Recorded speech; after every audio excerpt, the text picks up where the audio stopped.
नमस्कार, मैं नम्रता Mishra, teachers for Bihar में आप सभी का इस खास प्रोग्राम में स्वागत करती हूँ।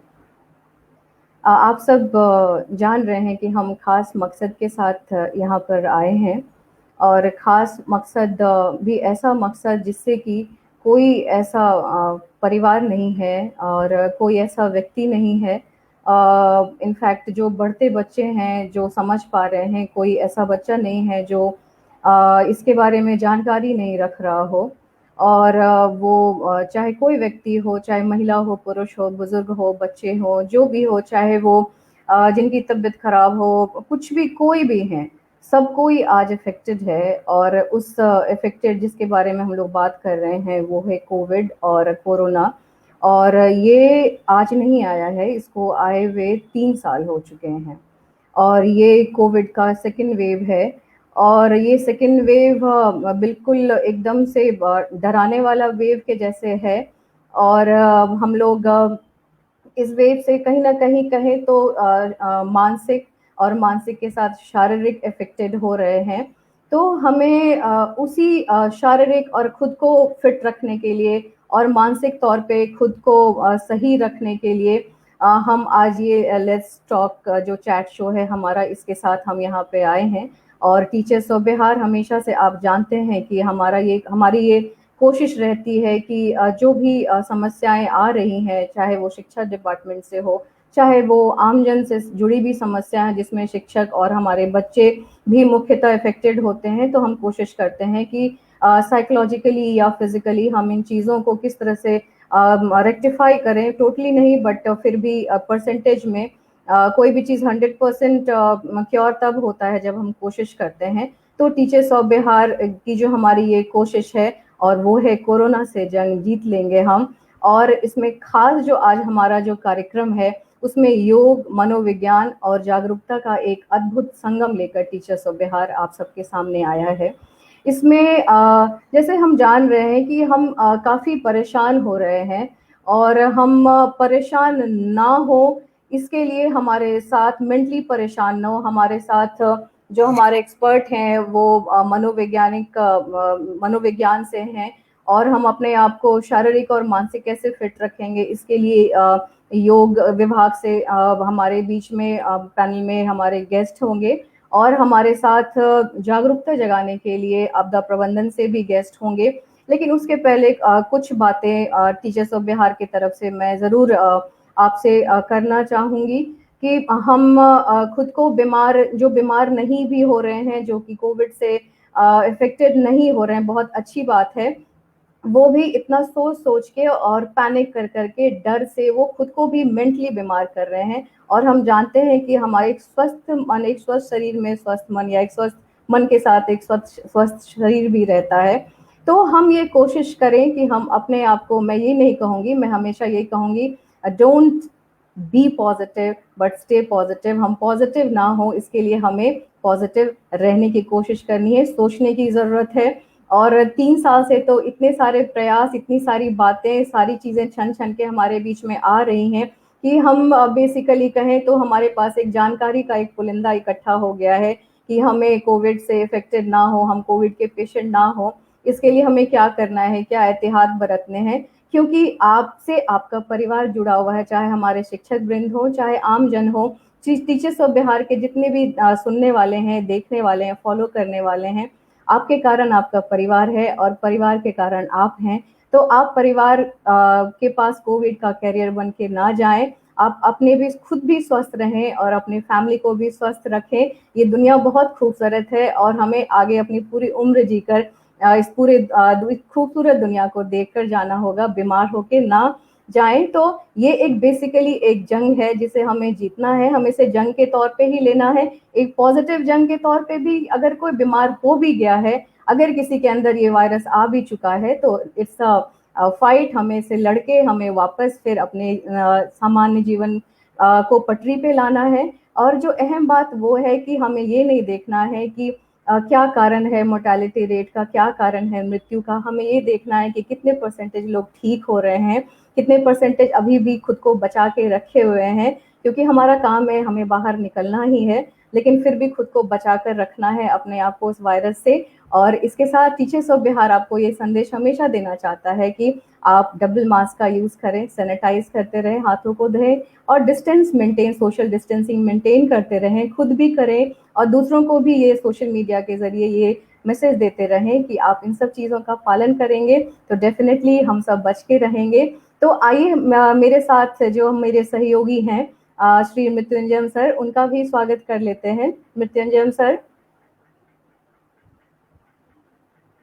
नम्रता मैम को नमस्कार, धन्यवाद बहुत बहुत आपका। Mrityunjay sir, teachers of Bihar obviously हमारा प्लेटफॉर्म है और इस पे आपका बहुत बहुत स्वागत। मैं सर के बारे में एक खास बात बताना चाहूँगी कि सर एक डिस्ट्रिक्ट मेंटोर के तौर पे ही नहीं बल्कि आप हमेशा लगातार इनको मुझे लगता है 2019 से फॉलो कर रहे होंगे कि हर संडे को जब भी इनको वक्त मिलता है ये हमें योग से लाभान्वित करते रहे हैं सर लगातार। और हम इन्हें टीचर्स ऑफ बिहार या बिहार के भी एक योग शिक्षक के रूप में हम सर को हमेशा देखते आए हैं। सर जी नम्रता जी, जी धन्यवाद। सर। Thank you sir. नमस्कार। बहुत अच्छी एक पहल हम टीचर्स ऑफ बिहार के इस मंच से देना चाह रहे हैं तमाम शिक्षकों को, बच्चों को, अभिभावकों को कि अभी जो ये भय जैसा वातावरण है जिसमें सभी लोग अशांत हैं, सभी लोग डरे हुए हैं, सहमे हुए हैं और कहीं ना कहीं सबों के मन में एक भय सा व्याप्त है। और कहा जाता है ना कि असल असल राक्षस या असल से उतना डर नहीं है जितना उसके आने के खौफ से एक डर है। तो बहुत सारे लोग बिना एक तरह से संक्रमित नहीं होने के बाद भी अपने आप को संक्रमित मान रहे हैं, इन्फेक्टेड मान रहे हैं और उसके बाद वो काफी डरे हुए हैं, सहमे हुए हैं। ऐसी परिस्थिति में धन्यवाद टीचर्स ऑफ बिहार के इस मंच से कि विषम परिस्थितियों में जब भी ऐसी विषम परिस्थिति उत्पन्न हुई है तो टीचर्स ऑफ बिहार के तरफ से एक पहल किया गया है कि हम ऐसे इस परिस्थिति में एक सकारात्मक संदेश देने के लिए, अपने आप को संबल देने के लिए बहुत सारे एक्सपर्ट को बुलाया जाए और उनसे समाधान, उनसे हम अपनी बातों को, तो हम अपील करना चाहेंगे टीचर्स ऑफ बिहार से जुड़े जितने भी शिक्षक हैं, अभिभावक हैं, बच्चे हैं या अन्य भी हैं, तो हमारे पास अभी हमारे 3 क्षेत्र के एक्सपर्ट जो कि अपने अपने क्षेत्रों में बहुत ही अच्छा काम कर रहे हैं, वो हमें मोटिवेट करेंगे, हमें सहयोग करेंगे ऐसी विषम परिस्थितियों में, तो हम लाभान्वित हो उनकी बातों से। और खास करके अभी जो मैम आप बताई कि स्वस्थ तन में ही स्वस्थ मन का वास होता है और इसका जीता जागता उदाहरण अभी हमारे सामने नम्रता मैम खुद है, जो कि पिछले कुछ दिन पहले कोविड से संक्रमित हो गई थी। इन्होंने अपनी हौसला को बुलंद रखा, अपनी दिनचर्या को सही रखा और आज हम सब के सामने एक मिसाल है कि कितना सुंदर मुस्कुरा रही है, कितना सुंदर इनके चेहरे का मुस्कान बता रहा है कि हमें कोरोना से डरना नहीं है, हमें लड़ना है। और इनका ही नहीं, सबों का मन में ये विश्वास होनी चाहिए कि इस जंग को हम जीत लेंगे। और इसी भावना के साथ, इसी संदेश के साथ ये हम सबों से अपील करेंगे कि अभी जितने भी हमारे एक्सपर्ट आएंगे आप उनसे सवाल करें, उनसे अपनी मन की उलझन के बारे में पूछें और उनका जवाब लेकर के आप खुद को एक मोटिवेट करें, स्वस्थ रहें, सुरक्षित रहें। और मैम जो एक संदेश दी कि इससे जानकारी का एक पुलंदा सा हमारे पास हो गया है पिछले 3 सालों से कोविड करते हुए, लेकिन अब परेशानियां ये हो रही है कि इस पुलंदा में से हम सकारात्मक बातें कौन सी होगी, कौन सबसे ज्यादा इफेक्टेड है। सोशल मीडिया पर, समाचार पत्रों में, टीवी न्यूज चैनलों में इतनी सारी बातें दी जा रही है, तो अब लोग ये कंफ्यूज हो रहे हैं कि हमें करना क्या है। या तो कोई सब लोग सब कुछ कर रहे हैं या फिर कंफ्यूज हो रहे हैं हमें करना क्या है। तो अब इसी के बीच, इसी के समाधान के लिए हमारे साथ जो एक्सपर्ट हैं, हम चाहेंगे कि मैम एक बार उनका परिचय करवा लें। मृत्युंजय सर, बहुत संक्षिप्त में जब हम अपने जितने भी पैनल के एक्सपर्ट हैं उनको बुलाने से पहले मैं टीचर्स ऑफ बिहार की तरफ से मृत्युंजय सर को, तमाम जो हमारा एक ग्रुप है हमारा, इनके तरफ से हमारे प्रदेश बिहार या पूरे तमाम जितने भी देश में जान जो गंवा चुके हैं उनके लिए टीचर्स ऑफ बिहार श्रद्धांजलि अर्पित करता है और उन परिवार को हमेशा टीचर्स ऑफ बिहार एक मैसेज देना चाहता है कि हम आपके साथ हैं और संबल प्रदान करना चाहता है कि इस दुख की घड़ी में आप हिम्मत रखें और घबराएं नहीं। तो सबसे पहले मृत्युंजय सर हम लोग सबसे पहले जो हमारे पैनलिस्ट हैं उनको बुलाते हैं और वो हैं हमारे योग गुरु मुकेश योगी जी जो कि फाउंडर हैं सत्यम योग दर्शन सेवाश्रम के और सर सर्टिफाइड योगा मास्टर हैं आयुष मंत्रालय भारत सरकार के तरफ से। मुकेश गुरुजी आपका टीचर्स ऑफ बिहार के इस पटल पर बहुत बहुत अभिनंदन, बहुत बहुत सादर स्वागत है सर। सभी को मेरा प्रणाम, नमस्कार स्वीकार हो। बहुत बहुत धन्यवाद नम्रता जी, आपने मुझे अपने प्लेटफॉर्म पे बुलाया है और मुझे एक सेवा करने का मौका दिया है। इसके लिए मैं हृदय से आपका आभार व्यक्त करता हूं। आपके बिहार टीचर्स को मैं धन्यवाद अर्पित करता हूं। देखिए अभी जैसे आपने मुकेश सर हम अभी और भी अपने जितने भी एक्सपर्ट्स हैं उनको बुला लेते हैं फिर हम आप सब से एक एक करके जितने भी हमारे जनता जनार्दन के सवाल होंगे सर तब प्लीज आप उनके क्वेरीज को सर क्लियर करेंगे सर। बाकी को भी बुला लेते हैं सर। जो हमारी दूसरी पैनलिस्ट हैं वो हैं बहुत ही मशहूर साइकोलॉजिस्ट डॉक्टर बिंदा सिंह, बहुत लोग जानते होंगे बिहार में भी इन्हें, जो कि क्लिनिकल साइकोलॉजिस्ट है advance psychotherapy and counselling centre Bihar. Binda ma'am teachers of Bihar के इस पटल पे आपका बहुत बहुत स्वागत है मैम। और जो हमारे तीसरे जो हमारे एक्सपर्ट हैं वो हैं शिक्षक फ्रेटर्निटी के जितने भी लोग होंगे वो इन्हें जरूर भी जान रहे होंगे और चूंकि ऐसा क्षेत्र है उनका कि सब लोग ही कहीं ना कहीं से इनको जान रहे होंगे। बंकू बिहारी सरकार सर जो कि disaster risk reduction officer UNICEF Bihar से हैं। Banku Bihari sir teachers of Bihar के इस पटल पे आपका स्वागत है। सर अनम्यूट कर लें। जी नमस्कार, टीचर्स ऑफ बिहार के सभी दर्शकों को स्वागत है इस कार्यक्रम में। आप तीनों जो हमारे एक्सपर्ट हैं आप तीनों का टीचर्स ऑफ बिहार बहुत बहुत अभिनंदन करता है। तो हम सब जान रहे हैं कि हम यहाँ खास मकसद के साथ आए हैं और हमारे बीच इतने मशहूर एक्सपर्ट्स हैं कि मुझे नहीं लगता कि आज के इस चैट शो के बाद कोई इस तरह की क्वेरी, कोई सवाल, कोई दुविधा, कोई शक, कोई डर रह जाएगा। और तो सबसे पहला जो प्रश्न है वो बिंदा मैम से होगा, डॉक्टर बिंदा मैम से। वो मैम कि जो हमारा कोरोना सेकेंड वेव जो ये लौट के आया है जिसको स्ट्रेन 2 पता नहीं क्या क्या बंगाल स्ट्रेन और क्या क्या हम उसको नाम दे रहे हैं, इसका खौफ बहुत ज्यादा हो चुका है हर घर में, हर व्यक्ति में। और मतलब पिछली बार जैसा था कि आदमी को एक चैलेंज के रूप में ले रहा था, बट इस बार लोग हतोत्साहित हो रहे हैं, डर रहे हैं, वो खुद को सिक्योर नहीं, सेफ नहीं कर पा रहे हैं। तो इस स्थिति में मैम क्या क्या ऐसे कदम हो, कैसे वो सकारात्मक रहें और कैसे वो प्रिवेंशन लें, मैम इस पे आप अपना विचार दें मैम। धन्यवाद नम्रता जी, और टीचर्स ऑफ बिहार के सभी लोगों को बहुत बहुत धन्यवाद देना चाहेंगे। उन्होंने इस तरह जागरूकता अभियान करके कोरोना से डरे हुए लोगों को एक सकारात्मक सोच के लिए तैयार किया है। आपने सही कहा कि परिस्थितियां बहुत गंभीर हैं, लोग काफी डरे हुए हैं, इसमें कोई शक नहीं है। पर क्या डरना, भयभीत होना, पैनिक होना इसका समाधान है? बिल्कुल नहीं।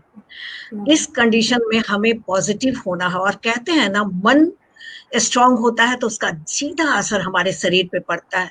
अगर हम स्ट्रेस लेते हैं तो आप समझ सकती हैं कि हमारे बॉडी से स्ट्रेस हार्मोन्स निकलता है, वो हमारे प्रोटीन और सेल्स को कमजोर कर देता है। इसकी वजह से हम एक नॉर्मल इंसान भी बीमारी से लड़ने में खुद को सक्षम नहीं समझ पाता। साथ ही जो लोग पहले से बीमार हैं उनकी स्थिति और खराब हो जाती है, मेमोरी पे इसका नेगेटिव असर पड़ता है, और जो सबसे अहम और खराब चीज होता है वो मानसिक स्थिति गड़बड़ा जाती है, पैनिक हो जाते हैं, पल्पिटेशन हो जाता है, रातों की नींद चली जाती है, और इसका डायरेक्ट इफेक्ट आपके बच्चे पे, परिवार के अन्य सदस्यों पे पड़ता है, जो बहुत ही तकलीफदायक होता है। इसलिए अभी का जो समय है वह हमें पॉजिटिव होना है, नकारात्मक सोच से खुद को निकालना है, क्योंकि अगर हम नकारात्मक होते हैं तो हमारा बॉडी भी नकारात्मक होता है। कहते हैं ना, अगर मन हम स्ट्रांग रखेंगे तो शरीर पर इसका पॉजिटिव इफेक्ट पड़ेगा। अभी का जो कंडीशन है, आप हम सब डरे हुए हैं, पर क्या डर के हम और अपने को कमजोर कर रहे हैं? ठीक है, हम पॉजिटिव चीजों को भी देखें, जैसे बहुत से लोग, आज खुद नम्रता जी एक उदाहरण है, बैठी हुई है सबके सामने। इससे बड़ा और पॉजिटिव क्या हो सकता है कि आप स्वस्थ हैं और लोगों के लिए एक रोल मॉडल की तरह खड़ी हैं। लोगों को बस यही चीजें देखनी है कि हम बहुत सारे न्यूज देखते हैं, न्यूज से डर जाते हैं, पर क्या इन बातों को ध्यान देते हैं कि बहुत से लोग घर में आज सुरक्षित होकर अपने पूरी जिंदगी में, मतलब जो काम करना था वो शुरू कर चुके हैं अपने परिवार के साथ, ठीक है? तो ये पॉजिटिविटी हमारे अंदर स्ट्रेंथ लाती है और लोगों के अंदर का जो भय है उसको खत्म करती है। अभी एक जो बहुत ही हमारे और आपके बीच में एक फियर का कारण है, हम लोग हमेशा नकारात्मक बातें ही सोचते हैं और नकारात्मक टीवी चैनल की ही और हमारा ध्यान होता है। जब आप देखेंगे कि हम व्हाट्सएप पे भी जो मैसेज आते हैं वो ज्यादातर नकारात्मक होते हैं और हम लोग उसे ही देखते हैं। लेकिन अगर आप अपने घर में अपने माहौल को बहुत खुशनुमा बनाइए, पॉजिटिव बात कीजिए, और सबसे इम्पोर्टेंट चीज है कि खुद को व्यस्त रखें ताकि आपके दिमाग में ये नेगेटिविटी बिल्कुल नहीं आए और हम बाहर की इस नकारात्मक सोच से खुद को अलग रखें। और नम्रता जी, एक जो इम्पोर्टेंट चीज है कि अगर हम डरते हैं, हमारे घर में जो बड़े डरते हैं, तो आप सोचिए कि छोटे छोटे बच्चे जो अभी अपने अपने घरों में क्वारंटाइन, सॉरी, मतलब लॉकडाउन में बैठे हुए, लॉकडाउन हमने किया है, खुद के लिए किया है, तो उस पर क्या इफेक्ट होता है, और वो जब डर जाएंगे तो पूरी जिंदगी उनके सामने है और इस डर से वो और भी भयभीत हो जाएंगे, मेंटली डिस्टर्ब हो जाएंगे। तो अभी कोरोना से हमें जीतना है और जीतने के लिए हमें पॉजिटिव होना है। हाँ, एक चीज जरूर ध्यान देना है, अपने खान पान, सोशल डिस्टेंसिंग, और एक इम्पॉर्टेंट चीज आपको बताना चाहेंगे वो है कि सोशल रिस्पॉन्सिबिलिटी, जो आजकल हम लोग नहीं कर रहे हैं। क्योंकि हमारे यहाँ कुछ लोगों की आदत होती है, अगर उनको कोई सिम्टम भी आ गए तो तुरंत वो बाजार में निकल जाएंगे, लोगों से मिलने चले जाएंगे, शादी ब्याह का हिस्सा बन जाएंगे और ये नहीं सोचेंगे कि उनकी वजह से कितने लोग इफेक्ट हो रहे हैं। तो कुछ चीजें अगर हम ईमानदारी से ध्यान दें, अपने आप को व्यस्त रखें, पॉजिटिव सोचें, सोशल डिस्टेंसिंग का पालन करें, और जो मास्क की बात हम लोग बार बार कर रहे हैं, अगर हम उसको ईमानदारी से देखें और करें तो शायद हम डरेंगे भी नहीं, क्योंकि हमारे अंदर कॉन्फिडेंस रहेगा कि हमने तो गलत खुद को किया ही नहीं, तो मेरे अंदर कोरोना का वायरस आएगा कैसे। तो ये पॉजिटिविटी लानी है, और अगर आपको कोई सिम्टम आता है तो खुद को क्वारंटाइन करें, लेकिन हमेशा इस बात का ध्यान दें कि आपकी स्वास्थ्य का आपके परिवार पे बहुत, आप परिवार के ऐसे सदस्य हैं जिस पे आपका पूरा परिवार टिका है, और आप इस जिम्मेदारी को नकारे नहीं, बिल्कुल। Thank you so much ma'am. Ma'am, बहुत अच्छी अच्छी बातें आपने की, और मुझे लगता है कि इन बातों के बाद जो हमें एक मनस्थिति अपनी जो रखनी है वो मैम के बाद से डेफिनेटली सबके क्लियर हो गए होंगे, और सोशल रिस्पॉन्सिबिलिटी आप डेफिनेटली निभाएं। तो मुझे नहीं लगता है कि ये जंग किसी के भी जीवन पे भारी पड़ने वाला है। अब मृत्युंजय सर, जो अगला प्रश्न वो हमारे योग गुरु मुकेश जी से पूछेंगे। मृत्युंजय सर, मुकेश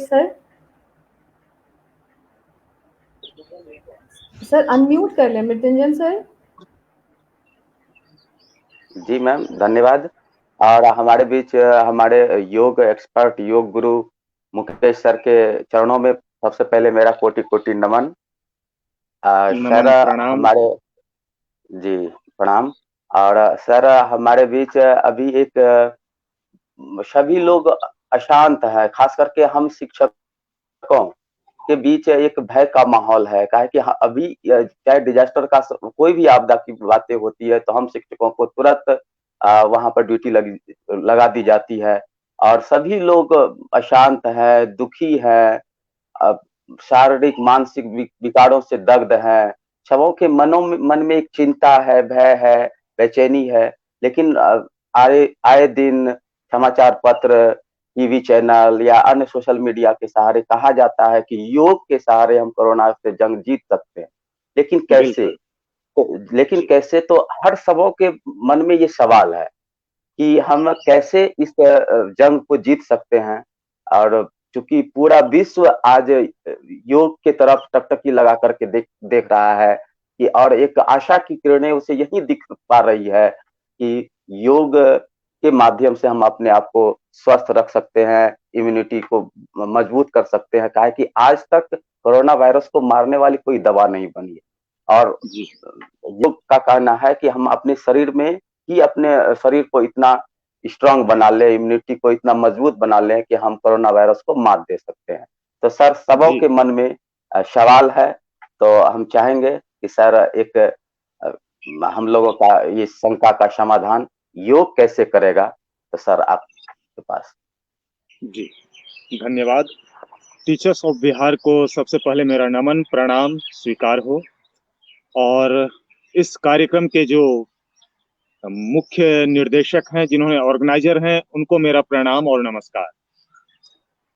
देखिए, आज सबसे पहले आपने बोला मैडम, अभी हम आपसे पहले जो बता रही थी कि सोशल डिस्टेंसिंग के साथ सोशल रिस्पॉन्सिबिलिटी ये बहुत ही महत्वपूर्ण है। और हम योग के माध्यम से अपने शरीर के इम्यून सिस्टम को कैसे डेवलप कर सकते हैं। जैसे मैडम ने आपके ग्रंथियों के बारे में बताया अभी कुछ ही देर पहले कि अगर हम पैनिक होते हैं, भय हमारे अंदर होता है, तो हमारा हार्मोन्स उसी तरह से काम करता है और हमारे इम्यून सिस्टम को डाउन कर देता है, जिसके कारण बाहरी राक्षस हम पे हावी हो जाता है। योग सिर्फ फिजिकल एक्सरसाइज नहीं है।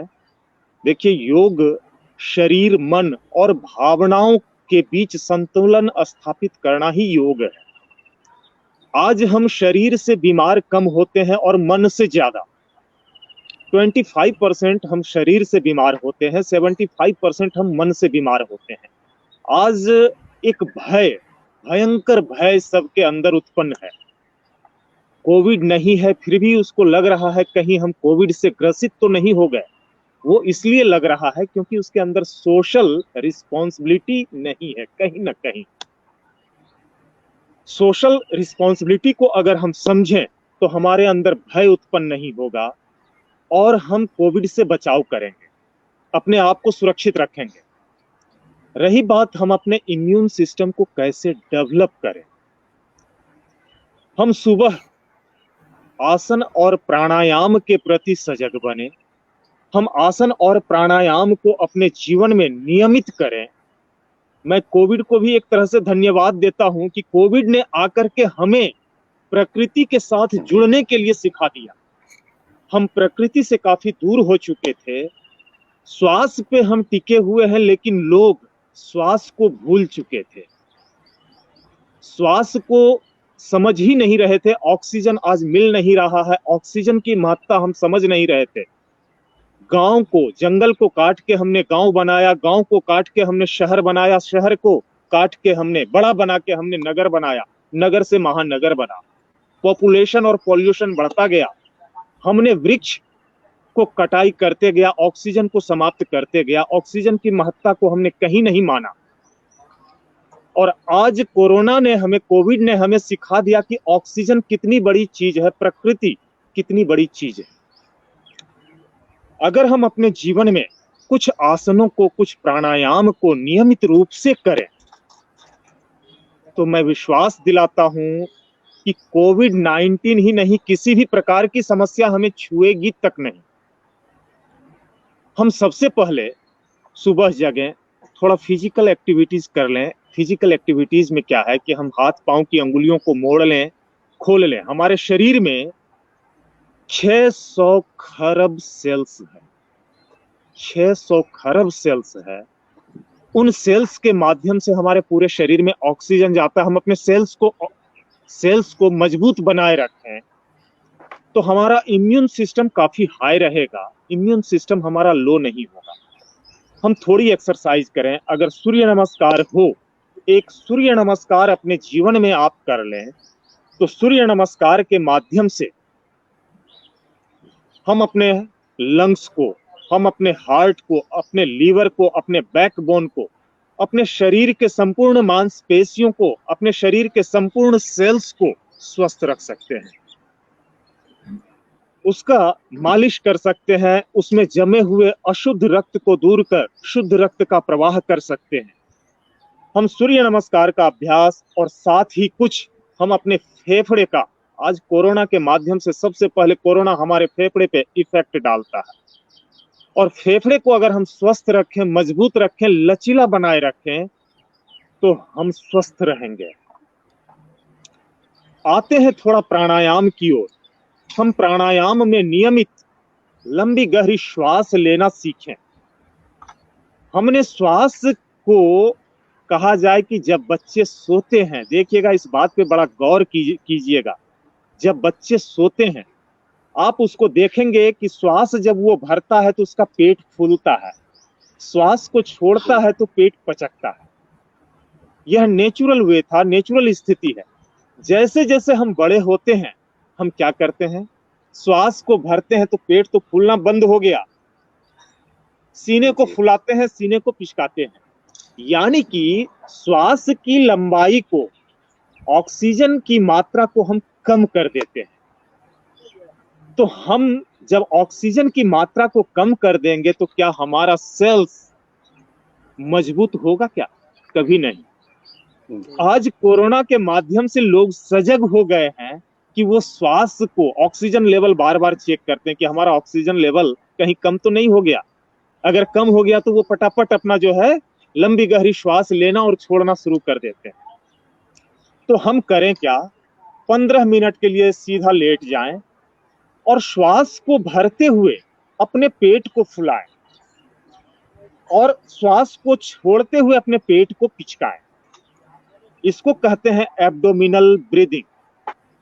अगर हम एब्डोमिनल ब्रीदिंग करते हैं, श्वास को भरते हैं, पेट को फुलाते हैं, श्वास को छोड़ते हैं, पेट को पिचकाते हैं, हमारे लंग्स की कैपेसिटी श्वास भरने की 5 लीटर है और हम मात्र आधा लीटर में रुक जाते हैं।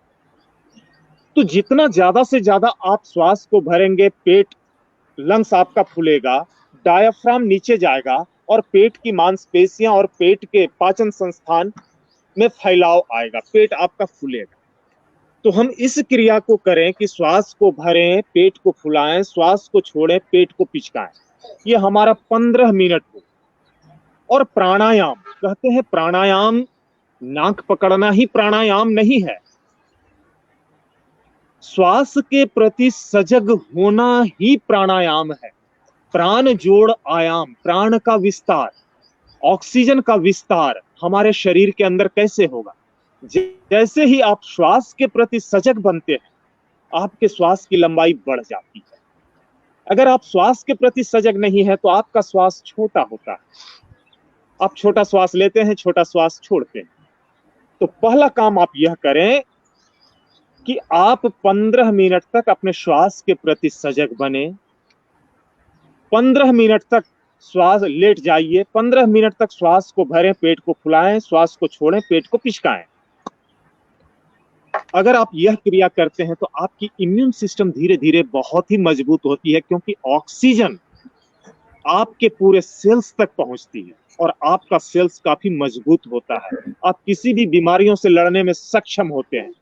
फिर आते हैं बात कि भाई अब आप नाक पकड़े। अब लेफ्ट टू लेफ्ट, किन्हीं की बीपी हाई होगी, वो घबराते हैं, अरे हमारा ब्लड प्रेशर हाई है। किसी को हार्ट की बीमारी होगी, वो घबराते हैं कि भाई हमें हार्ट की बीमारी है। हमारे पास एक सज्जन आए, उनको गैस बन रहा था तो उनको कभी सीने में दर्द हो, कभी पेट में दर्द हो, तो वो आ करके हमें कहते हैं कि मुकेश जी, कहीं हमको लगता है कि हमें हार्ट की बीमारी हो गई। तो हम मन में तरह तरह की बीमारियां सोचते हैं कि हमारे अंदर तरह तरह की बीमारियां आ रही है। ये नहीं सोचे। कॉन्टेम्पलेशन, एक बात को बार बार दोहराना। अगर हम किसी को चाहें बीमार करना तो हम आराम से बीमार कर सकते हैं। 5 लोग मिल करके एक इंसान को बिस्तर पे लेटाना चाहें, हॉस्पिटल में भर्ती कराना चाहें, तो उसको हम हॉस्पिटल में भर्ती करा सकते हैं। वो कैसे? अगर हम एक व्यक्ति को कहे कि भाई आप थोड़ा सा आज सुस्त दिख रहे हैं, आप ढीला ढाला लग रहे हैं, क्या तबीयत गड़बड़ है क्या? कहेगा नहीं नहीं, थोड़ा सी थकावट हुई थी, उस थकावट के कारण हम थोड़ा लंबे समय तक सो गए थे। दूसरे हमारे मित्र उससे पूछेंगे कि भाई आज कुछ तबीयत खराब है क्या आपकी, थोड़ा चेहरा सूजा सूजा सा लग रहा है। हाँ कल थक गए थे इस कारण से लग रहा है, थोड़ा सा कुछ लग रहा है। वो थोड़े पे आ जाएगा क्योंकि 2 लोगों ने बोला। तीसरा लोग बोलेगा तो वो कहेगा कि भाई हाँ थोड़ा सा बदन में दर्द था, अकड़न जकड़न था, अभी भी थोड़ा सा लग रहा है। चौथे लोग बोलेंगे तो वो कहेंगे हाँ कुछ मेरी तबीयत गड़बड़ लग रही है, और वो फील भी करेंगे कि हाँ मेरी तबीयत गड़बड़ हो गई।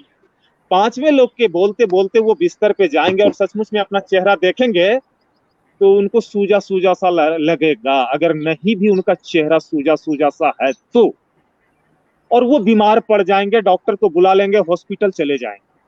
तो कहने का तात्पर्य यह है कि अगर हम एक बात का 5 बार मंथन करते हैं, नेगेटिव हो या पॉजिटिव हो, अगर हम नेगेटिव में लेते हैं तो हम बीमार हो जाते हैं। अगर हम बीमार हैं तो उसी चीज को पलटा दीजिए, उल्टा दीजिए। हम बार बार सोचें कि हमें कुछ नहीं हुआ है, मैं स्वस्थ हूं, मेरे शरीर के कण कण में स्वास्थ्य का संचार हो रहा है, मैं शक्तिशाली हूं, मेरे शरीर के कण कण में शक्ति का संचार हो रहा है, मैं प्रसन्न हूं, मेरे शरीर के कण कण में प्रसन्नता का संचार हो रहा है। तो आप स्वस्थ रहें, सुखी रहें और प्रसन्न रहें, सारी बीमारियों को दूर हटाएं। और आज लोग सोशल डिस्टेंसिंग के वजह से हंसना भी भूल गए हैं। लोग घर में हैं, न्यूज को देखते हैं, इतने लोग कोरोना से मरे हैं, इतने लोगों को कोरोना पॉजिटिव हुआ है। तो मैं चाहूंगा, आपसे निवेदन करूंगा कि सबसे पहले न्यूज पे या सोशल मीडिया पे अपने आप को उससे दूर रखें और कंट्रोल करें कि भाई हम नेगेटिव न्यूज अपने अंदर ना डालें। तो कहते हैं मन के हारे हार और मन के जीते जीत। अगर हम बार बार नेगेटिव न्यूज देखेंगे, नेगेटिविटी को देखेंगे, तो हमारे अंदर नेगेटिव समाएगा और हम पता चलेगा कि बिस्तर पे बैठे हुए हैं और फिर भी बीमार हो गए। तो ऐसा ना करें और प्राणायाम का अभ्यास करें, आसन का अभ्यास करें। प्राणायाम में हम क्या करें? अनुलोम विलोम करें, कपालभाति प्राणायाम का अभ्यास करें जो आपको डिटॉक्सिफाई करे, आपके टॉक्सिन्स को निकाले। तो कपालभाति प्राणायाम नहीं है, कपालभाति शुद्धिकरण की एक क्रिया है। हम उसको शुद्ध करें, फेफड़े को हम स्वस्थ बनाएं, शुद्ध करें, लचीला बनाएं। साथ ही अनुलोम विलोम प्राणायाम, left to right, right to left. आज के डेट में अधिकांशतः मैं देखता हूं कि लोग गलत तरीके से कपालभाति भी करते हैं, गलत तरीके से अनुलोम विलोम भी करते हैं। तो अनुलोम विलोम और कपालभाति को मैं दिखाना चाहूंगा कि आप कैसे करें। अगर आप अच्छे से करेंगे तो मैं विश्वास दिलाता हूं कि समस्याएं आप तक अटकेगी नहीं। कपालभाति में हम क्या करते हैं, क्या मैं दिखा सकता हूं? ये तो सर, ये मुकेश सर, अभी हम जो और भी हमारे गेस्ट हैं उनसे हम प्रश्न कर लेते हैं। उसके बाद सर हम आपसे रिक्वेस्ट करेंगे कि आप अनुलोम विलोम और कपालभाति आसन आप जी तब आप पहले हम अपने और भी जो हमारे गेस्ट हैं उनसे हम सवाल कर लेते हैं सर, ठीक है ना? जी जी जी जी जी। सर अगला प्रश्न मेरा बंकू बिहारी सरकार सर से है।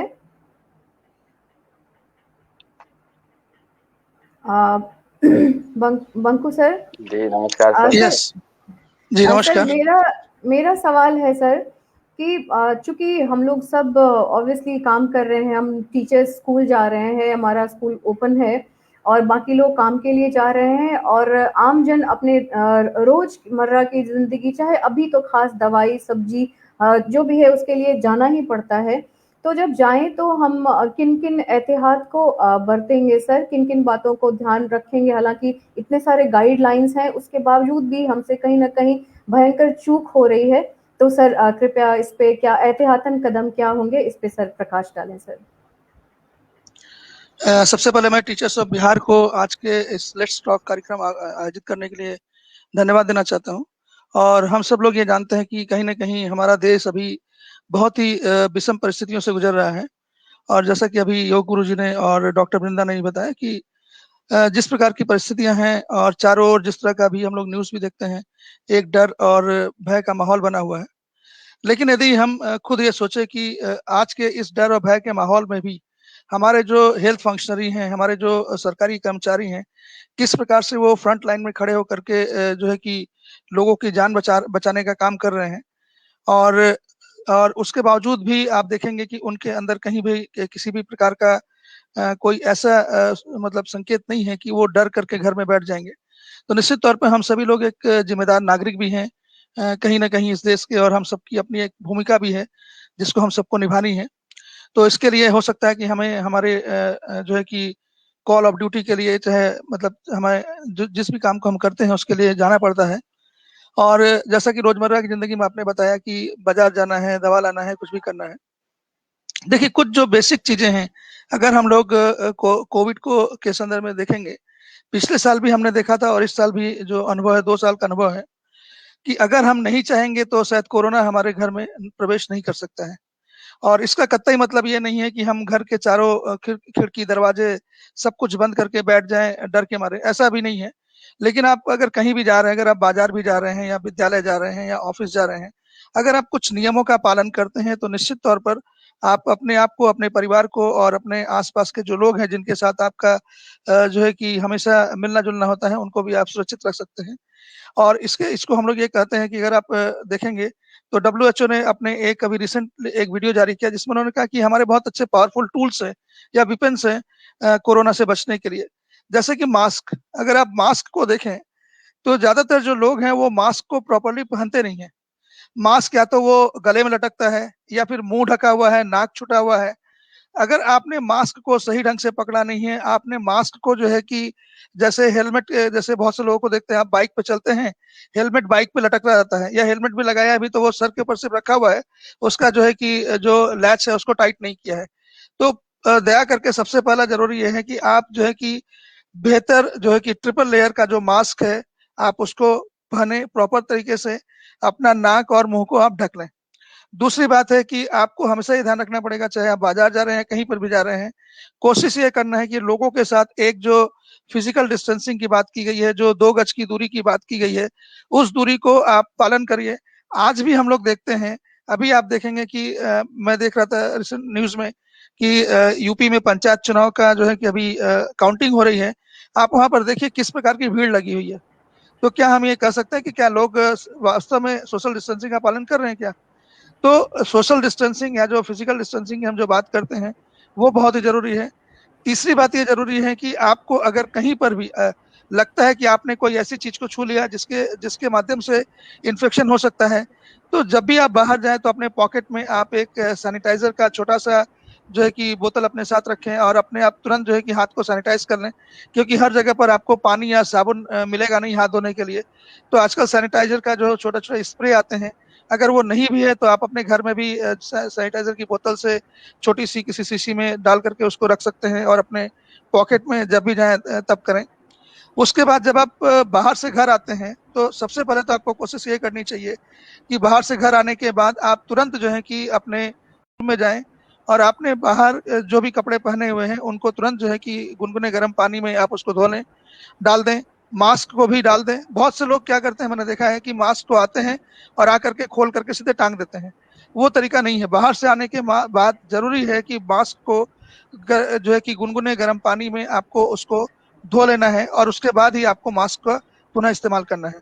तो ये कुछ चीजें हैं जो कहीं ना कहीं हमें ये लगता है कि इनका अगर पालन किया जाए तो निश्चित तौर पर जो है कि हम कोरोना से जो जंग की बात है उसको जीत सकते हैं। और आज के दिन में एक बहुत बड़ी चीज जो निकल करके आई है और जो अभी रिसर्च फाइंडिंग्स भी ये बताती हैं, अगर भारत में अगर आप देखेंगे कि निश्चित तौर पर 4 लाख से ज्यादा केसेस हो रहे हैं और लगभग 3,07,000 से ज्यादा लोगों की मौतें हर दिन हो रही हैं।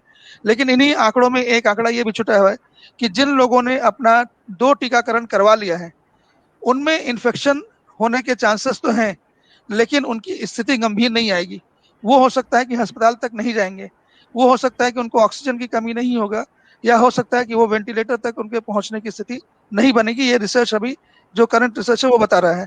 इसलिए हमारा सब लोगों से निवेदन ये होगा कि आप सभी लोग, और अभी आप जानते भी हैं कि भारत सरकार ने भी एक चिट्ठी भी जारी की है जिसमें ये कहा कि टीचर्स भी फ्रंट लाइन हमारे वर्कर हैं, तो उनको भी टीकाकरण के लिए प्राथमिकता दी जा रही है, और अभी तो 18 साल से ऊपर के सभी लोगों को दी जा रही है। तो निश्चित तौर पे आप अपने को पहले से तो टीका लगवाएं। आपके घर में जो भी 18 साल से ऊपर के हैं उनके टीकाकरण के लिए भी जो है कि आप उनका रजिस्ट्रेशन वगैरह करवाएं। साथ ही साथ आपके जितने भी जान पहचान के लोग हैं उनको भी टीकाकरण के लिए प्रोत्साहित करें। यही एक शायद तरीका है, हम अपने आप को और अपने परिवार को, अपने जो समाज के लोग हैं उनको बचा सकते हैं कोविड के संक्रमण से। धन्यवाद। Namrata ji, over to you. Thank you so much. मुझे लगता है कि हम क्या एहतियात बरतेंगे, इससे बेहतरीन और सलाह हमारे लिए नहीं हो सकता है। और अब नेक्स्ट क्वेश्चन है बिंदा मैम से। बिंदा ma'am,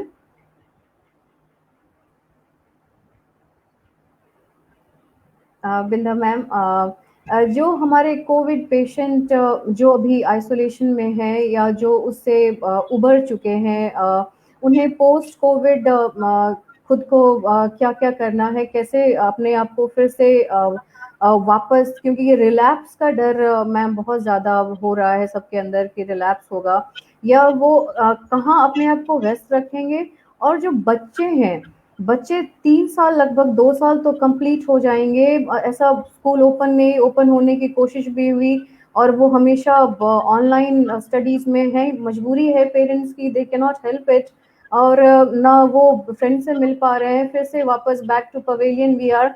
So now, what those persons who are after post-COVID, what they will have to do to be positive, उन्हें सकारात्मक होने के लिए मैम अपने मनोस्थिति को कैसे मेंटेन करना है?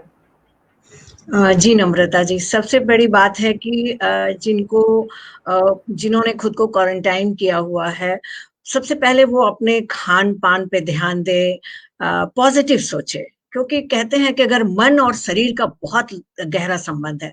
अगर मन कहता है कि ये बीमार हो जाओगे, तो सच में शरीर उसके सिम्टम दिखने लगते हैं। इसलिए बेहतर है कि अभी मन को बहुत स्ट्रांग करना है और उसके लिए पॉजिटिविटी। अभी जिन लोगों को कोरोना से निपटे हैं वो कभी भी ये चीजें ना सुने, जैसे मैंने किसी को सुना है कि अरे कोरोना था, उसके बाद बहुत ज्यादा बॉडी था, अभी पता नहीं क्या होगा। तो ये सारी नेगेटिव चीजें ना सुने, क्योंकि बहुत से लोग अभी ठीक होके अपने रूटीन में आ गए हैं। और हम लोग हमेशा अगर पुरानी बातों को सुने, ऐसे नेगेटिव लोगों की बातें सुने, तो उसका हमारे ब्रेन पे बहुत नकारात्मक असर पड़ता है, और ये इसका सीधा असर हमारे खान पान, हमारे व्यवहार और हमारी नींद पे होता है।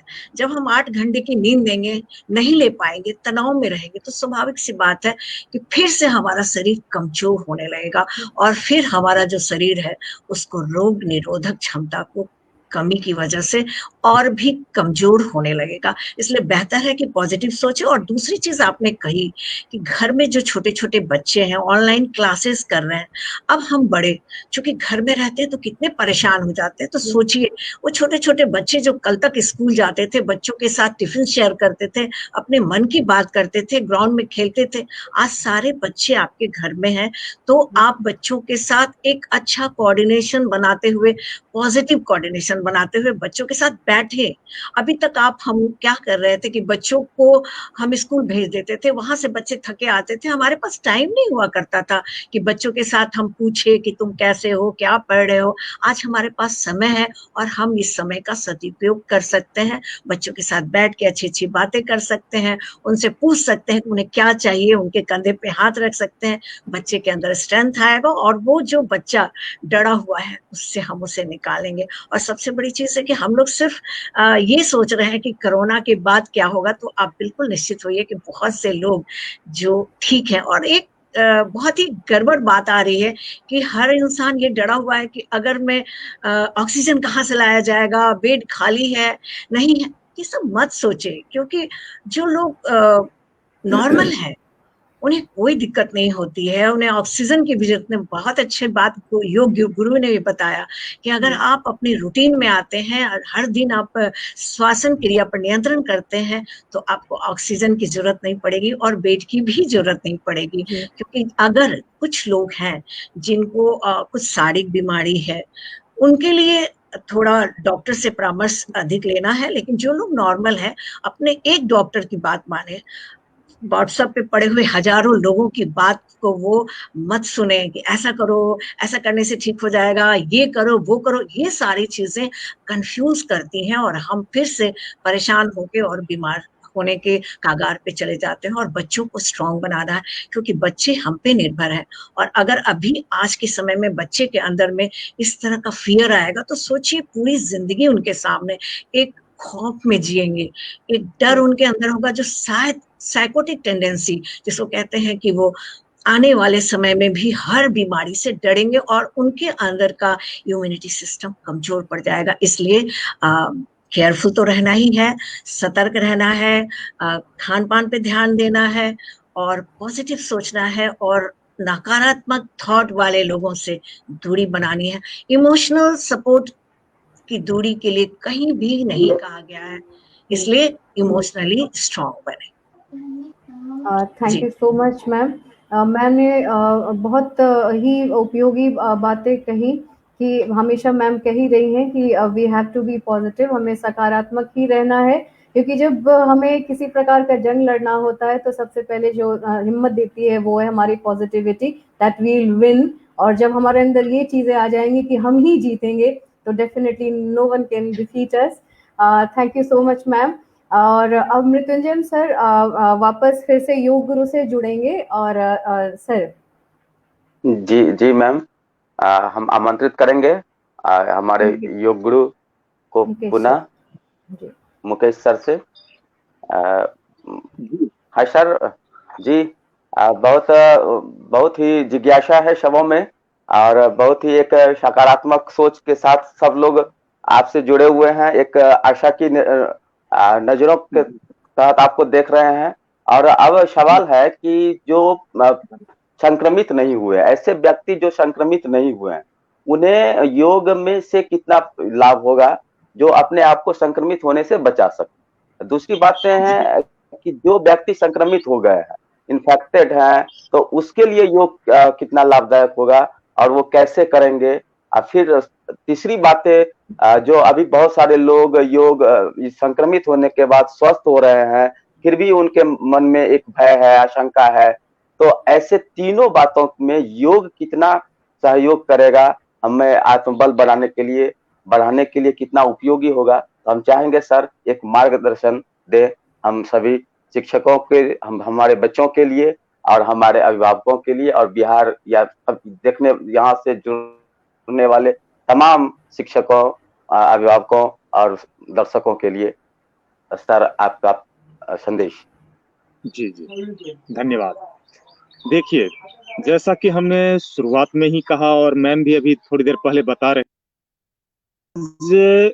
कोरोना ने हमें नेचर के साथ जुड़ने के लिए सिखा दिया, स्वच्छता को रखने के लिए सिखा दिया। हम सबसे पहले यह जाने कि हम संक्रमित पहले ना हो। संक्रमित नहीं होने के लिए हमें हमारी स्वच्छता, परिवार की स्वच्छता और सोशल डिस्टेंसिंग के साथ एक बहुत ही महत्वपूर्ण बातें मैडम ने कही, जो कि वो हृदय तक पहुंच चुका है, कि सोशल रिस्पॉन्सिबिलिटी को कायम रखें, बनाए रखें। इन सारी जिम्मेदारियों को लेते हुए हम अपने जीवन में योग को नियमित करें, योगाभ्यास नियमित करें। मैं आपको पुनः विश्वास दिलाता हूं, मैं काफी क्लासेस ले रहा हूं, लोगों से भी एक डिस्टेंस बना करके मिल रहा हूं, उनको टीच कर रहा हूं, गाइड कर रहा हूं। कई लोग ऐसे भी हैं जिनको कि मैं कोरोना पॉजिटिव हुआ, उनको मैं पहुंचाया भी हॉस्पिटल हूं, जानने वाले। लेकिन अभी तक ईश्वर की कृपा से और अपने दिनचर्या की वजह से मैं पॉजिटिव नहीं हुआ। ठीक है, मैं आपको बताऊं कि आप अपने इम्यून सिस्टम को कैसे डेवलप करें, उसके लिए आपको मैंने पहले ही बताया कि आप अपने स्वास्थ्य के प्रति सजग बने। जैसे ही स्वास्थ्य के प्रति आप सजग बनते हैं, वैसे ही आपके शरीर में ऑक्सीजन लेवल बढ़ जाता है। ऑक्सीजन लेवल बढ़ जाता है, आपकी इम्यून सिस्टम काफी मजबूत हो जाती है। तो पहला प्रयास मेरा यह रहे कि हम कुछ अभ्यास करें, शारीरिक क्रिया करें, जो कि सूर्य नमस्कार हो। सूर्य नमस्कार द बेस्ट। सूर्य नमस्कार को अपने जीवन में अपनाएं। अपनाने के साथ साथ ही प्राणायाम की क्रिया करें। प्राणायाम का जो अभ्यास करेंगे, उसमें हम अपने उदर को फुलाएं और पिचकाएं, फुलाएं और पिचकाएं। तो इससे आपकी लंग्स की क्षमताएं बढ़ेगी। हम 1/2 लीटर उपयोग कर रहे हैं, जो कि हमारा उपयोग करने की क्षमता जो है वो 5 लीटर। तो 1/2 लीटर 10 गुना हम कम, तो हमारे स्वास्थ्य की क्षमता 10 गुना बढ़ जाती है। हमारा ऑक्सीजन लेवल बढ़ जाता है, हमारे सेल्स मजबूत हो जाते हैं और हमारी इम्यून सिस्टम काफी मजबूत हो जाती है। हम बाहरी राक्षस को अपने तक सटने नहीं देते। अपने श्वास पे सजग बने, साथ ही लंग्स का क्लीनिंग करें, लंग्स को साफ करें। लंग्स को साफ करने के लिए हम कपालभाति प्राणायाम को नियमित रूप से, अपने कपालभाति क्रिया को हम नियमित रूप से अपने जीवनचर्या में जोड़ लें। कपालभाति का अभ्यास अगर आप करते हैं, देखिए कपालभाति करें तो करें कैसे। आज ढेर सारे लोग कपालभाति को गलत तरीके से कर रहे हैं। वो लंग्स की सफाई नहीं कर रहे हैं, वो फेफड़े की सफाई नहीं कर रहे हैं, वो गले की सफाई कर रहे हैं। ठीक है, तो मैं, अगर आप कहें तो मैं बता दूं कि कपालभाति कैसे करें। जी जी जी, जरूर जरूर बता दें सर। जी यस सर। जी जी, धन्यवाद। कपालभाति बहुत ही आसान क्रिया है। आज के डेट में सर्दी और खांसी होता है, लोग डर जाते हैं। तो सर्दी और खांसी होने के बाद लोग डरते हैं कि भाई कहीं कोविड तो नहीं हो गया। मैं यहाँ पे बताना चाहूंगा कि सर्दी और खांसी को मिलाकर के हम कपालभाति कर लेंगे। सर्दी जब होती है तो आप नाक की सफाई कैसे करते हैं, और वो आवाज कहां से आती है? नाक से, है ना? ये हमारा सफाई करने का तरीका है। खांसी होती है तो हम खांसते हैं तो हमारा पेट कहां जाता है, अंदर या बाहर? अंदर जाओ। अंदर जाता है। जी। अब लोग इसमें अभी जो कपालभाति कर रहे हैं, खा खा के हम मोटे हो गए हैं, वो पेट को जबरदस्ती खींच रहे हैं। आप लंग्स को सही रूप से कार्य करने नहीं दे रहे हैं, आप पेट को खींच रहे हैं, छोड़ रहे हैं, खींच रहे हैं, छोड़ रहे हैं। वो ना करें। कपाल का अर्थ होता है फोरहेड, ललाट। भाति का अर्थ होता है चमक। जब आप कपालभाति क्रिया को करें, अपनी एकाग्रता को, अपनी सजगता को कपाल पे रखें, ललाट पे रखें और सहज श्वास प्रश्वास के साथ अपने शरीर को शांत और स्थिर करें। उसके बाद हम जब श्वास को छोड़ते हैं, यानी छोड़ने पे हमें एकाग्र होना है, सजग होना है, लेने पे नहीं। आप सोते हैं, जागते हैं, खाते हैं, पीते हैं, सारी क्रियाएं करते हैं, क्या कभी आप श्वास के प्रति सजग होते हैं? नहीं। आपको यहाँ पे सजग होना है छोड़ने में। हम छोड़ने में सजग कैसे होंगे, एक बार देख लें। क्या मैं दिख रहा हूं पूरी तरह से आप सबको? जी जी, दिख रहा है जी। लेने में जरा भी आवाज नहीं आएगी, छोड़ने में हम सजग बनेंगे और आवाज के साथ, झटके के साथ हम श्वास को छोड़ेंगे। और जब श्वास को छोड़ेंगे तो पेट मेरा ऑटोमेटिक अंदर जाएगा।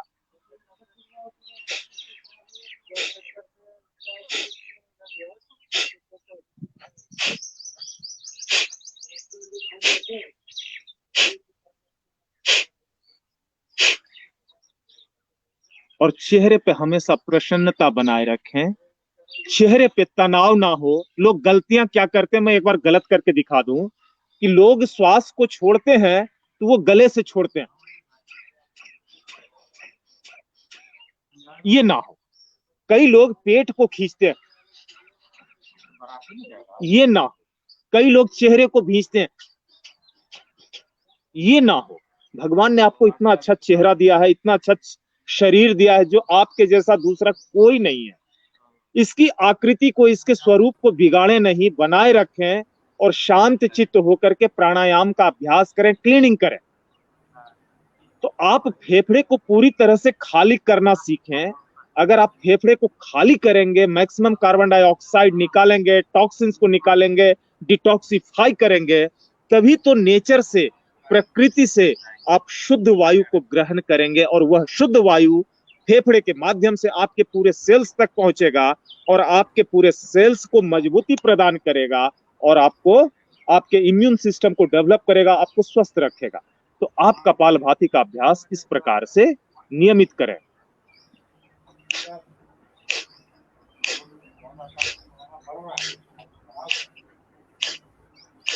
ये हो गया कपालभाति।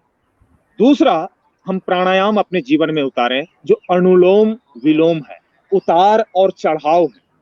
तो हम अपने श्वास को, सबसे पहले हम बाईं नासिका छिद्र से श्वास को भरेंगे और दाहिने से छोड़ेंगे। हम अपने पहली 2 अंगुली को भ्रूमध्य पे रखेंगे, अंगूठे को राइट नोस्ट्रिल पे, अनामिका को लेफ्ट नोस्ट्रिल पे, अंगूठे से दबाकर। देखिए, एक चीज और मैं बताना चाहूंगा कि कई लोग यूं दबा देते हैं, इसे टेढ़ा ना होने दें। अगर यह आपका टेढ़ा हो गया तो एक तो श्वास घर्षण के साथ अंदर आएगा, जिनकी बीपी हाई है उनके लिए हानिकारक होगा और हाई हो, उनका श्वास की लंबाई छोटी होगी। तो ये टेढ़ा ना होने दें, जोर से ना दबाएं, बलपूर्वक ना दबाएं। हमें सिर्फ इस परत को दबाना है, बंद करना है। हमने इसे बंद किया, हल्के से श्वास को लेफ्ट से भरेंगे, राइट से छोड़ेंगे, बिना आवाज किए।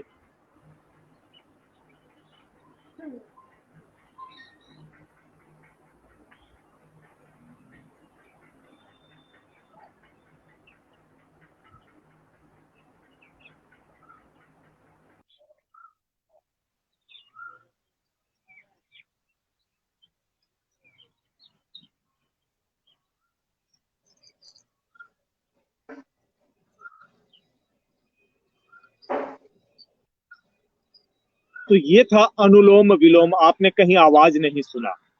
अनुलोम विलोम कपालभाति को अच्छे से कीजिए, आपका ऑक्सीजन लेवल, आपका इम्यून सिस्टम, सारा चीज मजबूत बना रहेगा।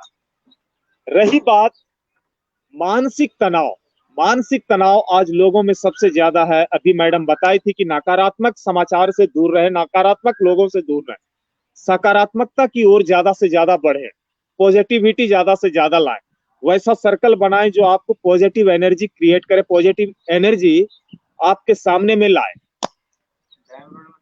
मानसिक तनाव लोगों के अंदर बहुत ही ज्यादा है। इस मानसिक तनाव को दूर करने के लिए एक भ्रामरी प्राणायाम है, उस प्राणायाम का अभ्यास करेंगे। हम कान को बंद कर लेंगे, भौरे के समान गुंजन करेंगे, भौरे की तरह आवाज निकालेंगे। दांत, ऊपर और नीचे का दांत हल्का स्पर्श करेगा, दबाएंगे नहीं, जीवा बीच में रहेगी। और कान को बंद करेंगे, आंख को बंद करेंगे, नाक से आवाज निकालेंगे। पहले हम श्वास को भरेंगे,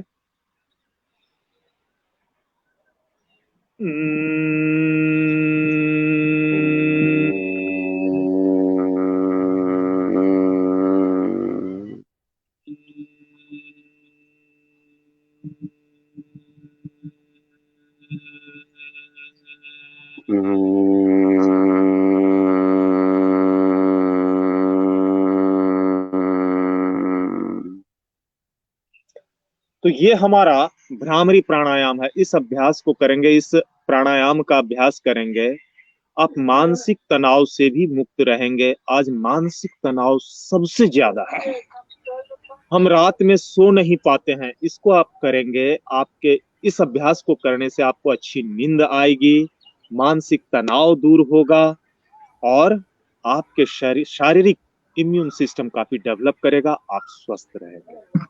और ईश्वर से मैं प्रार्थना करूंगा कि आप सभी, हम सभी पूरी तरह से स्वस्थ रहें, प्रकृति के साथ जुड़े रहें, और सरकार का जो आदेश है, जो दिशा निर्देश है, हमारे स्वास्थ्य विभाग का जो दिशा निर्देश है, उसका पालन करें। योग का अर्थ होता है, कहते हैं अथ योगः अनुशासनम, अनुशासन से शुरुआत होती है योग की। तो अपने आप में अनुशासित रहें, अनुशासन का पालन करें।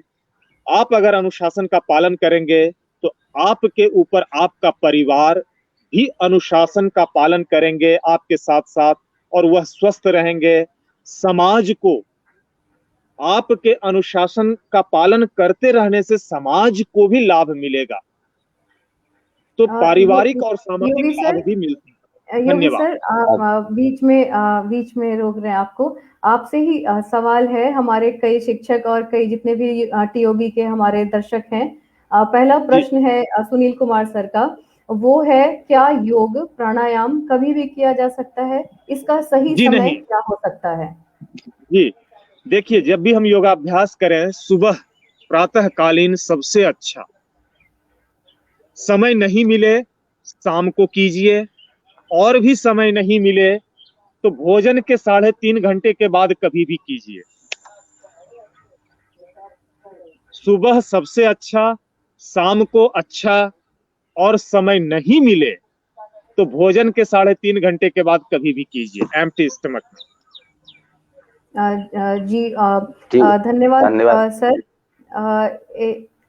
एक सवाल और योगी सर से करना चाह रहे हैं कि सर, जितने भी ये शुगर पेशेंट और जितने भी हाई बीपी वाले होते हैं, या जो प्रेग्नेंट जितनी लेडी हैं, उनके लिए भी कुछ सर आप सलाह देना चाहेंगे क्या? प्राणायाम, अनुलोम विलोम और कपालभाति और इन सब के लिए। शुगर वालों के लिए कपालभाति है अति सुंदर, अनुलोम विलोम अति सुंदर। प्रेग्नेंट के लिए जो भी बहनें माताएं हैं, उनके लिए कपालभाति वर्जित है, वो कपालभाति नहीं करेंगे। और अनुलोम विलोम वो करेंगे, साथ ही भ्रामरी प्राणायाम करेंगे, नाड़ी शोधन प्राणायाम करेंगे, शीतली शीतकारी प्राणायाम करेंगे। उनके लिए ये फायदेमंद होगा। और कभी भी अगर मान लिया जाए आगे किन्हीं को भी जरूरत हो हमसे जानकारी लेने के लिए, तो मेरा नंबर है ही, कभी भी हमसे जानकारी पर्सनली ले सकते हैं बिना किसी चार्ज का। बहुत बहुत धन्यवाद गुरुजी।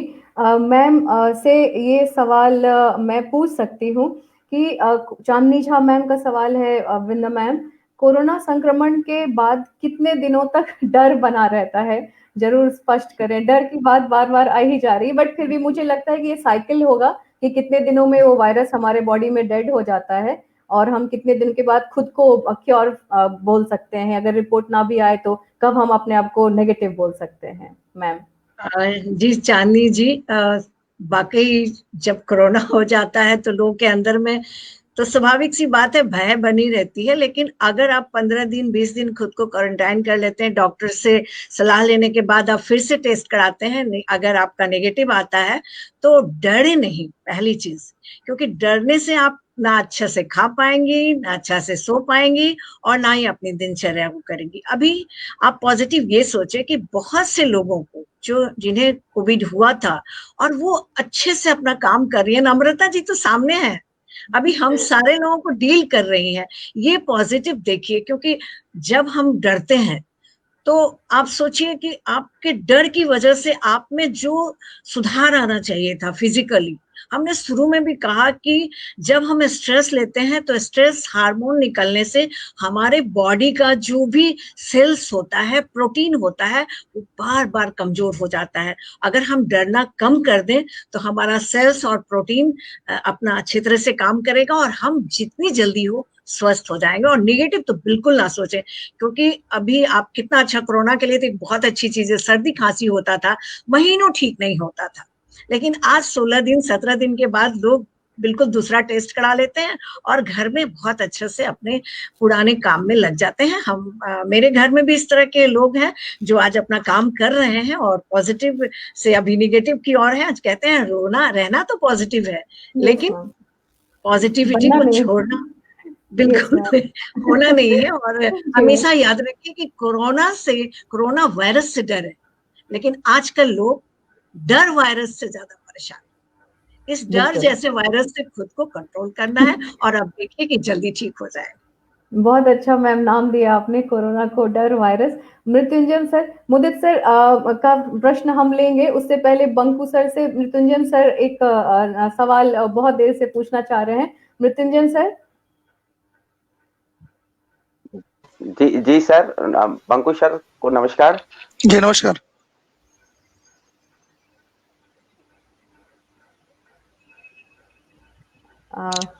लगता है उनका जी कुछ नेटवर्क इशू आ गया है। बंकू सर, एक सवाल ये कि आपने बाहर हमें क्या क्या प्रिकॉशंस लेने हैं, किस तरह से खुद को बचाना है इस वायरस से, तो मृत्युंजय सर। नहीं, खास करके बंकू सर, हमारे बीच में एक है कि घर में बच्चे सबसे ज्यादा आहत हो रहे हैं, बच्चे डरे हुए हैं। और अब हम लोग तो योग, मेडिटेशन या फिर अन्य सोशल मीडिया, पेपर, टीवी से कुछ मन को बहला ले पा रहे हैं, लेकिन बच्चे जो एक कैद होकर के घर में रह गए हैं, आपस में बड़ों को डरते हुए देख करके खुद डर रहे हैं। और इस समय बच्चों को इस आपदा के समय में उसको क्या प्रिकॉशन लेनी चाहिए, कम से कम उसका जो शारीरिक और मानसिक विकास है वो लगातार डेवलप हो, कुंठित ना हो, बच्चे कुंठित नहीं हो, वो डरे नहीं। तो इस समय बच्चों के लिए खास करके, चूंकि हम लोग बच्चों के लिए प्रत्येक दिन सुरक्षित शनिवार तो विद्यालयों में मना रहे थे, कर भी रहे थे, करवा भी रहे थे, लेकिन अभी इस आपदा की घड़ी में हम लोग ऑनलाइन करवाते हैं। लेकिन खास करके बच्चों के लिए क्या संदेश होगा? बहुत सारे बच्चे जुड़े हुए हैं, इस कार्यक्रम को देख रहे हैं, और एक आशा की नजर बंकू सर से है कि बंकू सर क्या संदेश देना चाहे। थैंक यू मृत्युंजय जी, और काफी इंटरेस्टिंग प्रश्न है ये। जैसा कि एक हम लोगों ने देखा है कि जो एक टेंडेंसी होती है पेरेंट्स की, कि अक्सर जब कोरोना नहीं था तो बच्चों के लिए हमेशा ये होता था कि क्या कर रहे हो, वो हमेशा पढ़ाई की बातें होती थी। लेकिन अभी अगर हम देखेंगे तो बच्चों का जो पूरा एक जो इन्वायरमेंट है पूरा, वो उनसे छिन गया है। जैसे कि अभी डॉक्टर वृंदावन भी कर रहे थे कि वो बच्चे जैसे पहले विद्यालय जाते थे, विद्यालय में अपने दोस्तों से मिलते थे और अपने टीचर्स से मिलते थे, तो एक जो इंटरेक्शन होता था पूरा अपने दोस्तों के साथ, टीचर्स के साथ, तो वो उनका पूरा एक लाइफ साइकिल का पूरा पार्ट था। बहुत से बच्चे हैं जो कि शाम को निश्चित तौर पे आसपास के मैदानों में या फिर पार्कों में घूमने जाते थे या खेलने जाते थे, उसी बहाने वो वहां पर भी कहीं न कहीं उनका जो एक लोगों के साथ इंटरेक्शन होता था, अपने दोस्तों के साथ इंटरेक्शन होता था, तो वो अपना एक अलग एनवायरनमेंट था। ये सब कुछ छिन गया और बच्चे अभी कहीं न कहीं घर की चारदीवारी में कैद हो गए हैं। और आपने देखा होगा कि इस समय बहुत से ऐसे बच्चे हैं जो कि बोलना कम कर दिए हैं। तो लोगों को लगता है कि कहीं हमारा बच्चा बहुत सीरियस हो गया पढ़ाई करने में। एक्चुअली ऐसा नहीं है, वो इस तरह का जो एनवायरनमेंट है, जो एक नई परिस्थिति विकसित हुई है, उस परिस्थिति में जब वो देख रहा है कि उसके माता-पिता भी परेशान हैं, फिर बहुत से ऐसे भी परिवार होंगे जहाँ पर आपने देखा होगा कि कोविड की वजह से कि लोगों की नौकरियाँ चली गई हैं और लोग कहीं न कहीं अपनी आजीविका के जो है कि एक से संघर्ष लड़ रहे हैं, ऊपर से ये कोविड का भी संघर्ष है। तो बच्चे उस परिस्थिति में अपने माता-पिता से भी बहुत ज़्यादा बातें नहीं करते हैं। तो इसलिए ज़रूरी है कि माता-पिता को कहीं न कहीं अपने बच्चों के साथ एक जो बात करने का जो पूरा तरीका है, जो पहले हम कोविड के पहले करते थे, शायद वो तरीका अभी कारगर नहीं होगा। बल्कि ये होगा कि बच्चों के साथ बैठ कर के अगर एक दिन भर की एक दिनचर्या बनाया जाए कि बच्चे दिन भर क्या करेंगे। हम सिर्फ़ उनसे पढ़ाई के ऊपर बातचीत नहीं करें, कोशिश ये करें कि हम भी उनके साथ खेलें, और बहुत से ऐसे गेम्स हैं जो घर में खेल सकते हैं। माता-पिता अपने बच्चों के साथ बैठ कर के लूडो खेल सकते हैं, कैरम खेल सकते हैं। माता-पिता अपने बच्चों के साथ बैठ कर के अंताक्षरी खेल सकते हैं, जिससे कि कहीं न कहीं माता-पिता और बच्चों के बीच में जो इंटरेक्शन है वो बढ़ेगा, बच्चे का मन भी बहलेगा। अभी हमारे योग गुरुजी ने भी बहुत से तरह के योग की बात की है। तो जब माता-पिता योग करें तो कोशिश ये करें कि अपने बच्चे को भी उसमें शामिल करें। बच्चा जो भी थोड़ा बहुत कर सकता है, करेगा तो वो भी कहीं न कहीं सीखेगा कि हाँ, ये चीज़ भी हमें करना चाहिए। इसी तरह से कोशिश ये करें कि उन बच्चों के जो दोस्त हैं, ठीक है, अगर उनके साथ आजकल के बहुत से परिवार में स्मार्टफ़ोन भी हैं, अगर वीडियो कॉलिंग वगैरह भी अब बीच-बीच में अगर करें, तो जब वो अपने दोस्तों से बातचीत करेंगे, तो उसको जो जिस खुशी की अनुभूति होगी कि उसको लगेगा कि हाँ, हमारे पेरेंट्स ने जो है कि हमें अपने दोस्तों के साथ जोड़ने में मदद की है। दोस्तों से जब बातें करेंगे तो एक अलग खुशी की अनुभूति होगी। तो दिन भर बच्चों को सिर्फ डांटे नहीं, फटकारे नहीं, आपके अंदर जो भी एक द्वंद्व चल रहा है, चाहे वो जिंदगी का द्वंद्व चल रहा है, चाहे आपकी आजीविका का द्वंद्व चल रहा है, उसको उससे बच्चे को प्रभावित ना होने दें। और कोशिश यह करें कि आप दिन भर में बच्चे के साथ जितना ज्यादा समय बिता सकते हैं उतना ही अच्छा रहेगा। और अभी शायद एक समय यह भी आता है कि बच्चों में कुछ क्रिएटिविटी लाने का भी प्रयास किया जा सकता है। बहुत से बच्चे हैं जो क्रिएटिव हैं। जब कोविड के केस कुछ कम हो गए थे तो मैं कुछ जिलों में गया भी था, जैसे मैं मधुबनी, दरभंगा, इसी तरह से समस्तीपुर और बहुत से विद्यालय में भी गया था। वहाँ बच्चों से इंटरेक्ट कर रहे थे। बच्चों ने काफी नई नई चीजें बताई कि कुछ बच्चों ने बताया कि उन्होंने किस प्रकार से इस कोविड काल में कुछ नए नए स्किल्स सीखे हैं। जैसे बहुत से बच्चों ने बताया उन्होंने ड्राइंग किया, पेंटिंग किया। कुछ बच्चों ने बताया कि उन्होंने कुछ ऐसी चीजें हैं जिनका उपयोग नहीं होता है, उनसे उन्होंने गुलदस्ते या ऐसी कुछ और चीजें बनाई हैं। कुछ बच्चों ने बोला कि हमने डांस सीखा, किसी ने बताया कि हमने गाना सीखा, किसी ने बोला मैंने मैंने मम्मी से खाना बनाना सीखा। तो बहुत तरह के नए नए स्किल्स भी बच्चे अगर सीखते हैं तो बच्चों के साथ इंगेज करना बहुत जरूरी है। बच्चों को हम सिर्फ दिन भर डांटे नहीं, फटकारे नहीं, और अपने ऊपर जो एक कष्ट चल रहा है उससे बच्चों को हम कहीं पर भी उनका जो प्रभाव बच्चों पर पड़ने ना दें, और बच्चों को हम सिर्फ पढ़ने के लिए बाधित ना करें। और हम सब ये जानते हैं कि अभी ऑनलाइन पढ़ाई की बातें होती हैं। निश्चित तौर पे ऑनलाइन पढ़ाई एक वन वे कम्युनिकेशन है, जिसमें बच्चे के मन में जो प्रश्न है, बच्चे के मन में जो दुविधा है वो नहीं पूछ पाता है।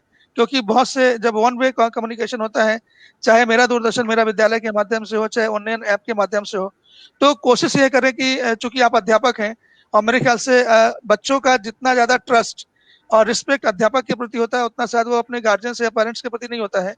तो मेरी एक गुजारिश आप लोगों से होगी कि अगर हर अध्यापक हर दिन अगर कोशिश ये करे कि थोड़ा सा समय निकाल करके कम से कम 10 बच्चों को फोन करे, उनसे पूछे, बातचीत करे, उनका हालचाल ले, थोड़ा सा उनके साथ हंसी मजाक करे, और साथ ही साथ अगर उनके किसी भी सब्जेक्ट में किसी प्रकार की कोई असुविधा आ रही है, कोई मन में प्रश्न है, तो उन प्रश्नों को भी जानने समझने का प्रयास करें। और फिर कोशिश करें कि उस तरह के जो अध्यापक हैं जो उन प्रश्नों का जवाब दे सकते हैं उनके साथ कनेक्ट करें। क्योंकि देखिए कोरोना ने हमें बहुत सी अपॉर्चुनिटीज भी दी हैं कि जैसे आज हम लोग देखिए कोविड में सब लोग घर में बंद है, लेकिन हम कितने लोगों के साथ बातचीत कर रहे हैं और हम टेक्नोलॉजी का यूज कर रहे हैं। तो ये कहीं ना कहीं एक कोविड का भी ही देन है। और जो हम लोग वर्चुअल मीटिंग करते हैं वो करते हैं। तो मेरा टीचर से आग्रह होगा कि क्लासरूम अब अभी आप भूल जाइए अगले कुछ महीनों के लिए, क्योंकि बच्चे हमारे लिए सबसे प्रेशियस, सबसे अमूल्य हैं। इसलिए हम लोग कभी भी उनको रिस्क में नहीं डाल सकते हैं। विद्यालय को खोल करके हम सोचे कि क्लासरूम टीचिंग शुरू कर देंगे, ऐसा असंभव है। इसलिए कोशिश ये की जाए अगर टीचर्स के माध्यम से हम, और हम जानते हैं कि टीचर्स ऑफ बिहार में हमारे जो 25,000 से ज्यादा लोग टीचर्स जुड़े हैं, आप सभी बहुत ही क्रिएटिव हैं, आप सभी बहुत ही ये कहेंगे कि एक्टिव हैं, और अपनी जो आपकी जो ड्यूटी है उससे आगे बढ़ करके बहुत काम करते हैं। तो एक अगर कोशिश ये करें कि आप बच्चों के साथ इंटरेक्ट करें, आप टारगेट कर लें कि आज हम 10 या 12 बच्चों के साथ वो करेंगे। एक और उदाहरण मैं देना चाहूंगा, मैं ये दरभंगा में देखा था कि कुछ बच्चों ने क्या किया, अपने आप को एंगेज करने के लिए एक बहुत इंटरेस्टिंग चीज किया। जो बच्चे क्लास 10th में या 12th में पढ़ते थे, उन लोगों ने सोचा हम लोग घर में बैठ के बोर होते हैं, क्यों नहीं हम अपने मोहल्ले के छोटे बच्चों को पढ़ाएं। तो उन्होंने सोचा कि ऐसे कहाँ पढ़ा सकते हैं जहाँ पर थोड़ी जगह हो, जहाँ पे हम फिजिकल डिस्टेंसिंग मेंटेन कर सकें।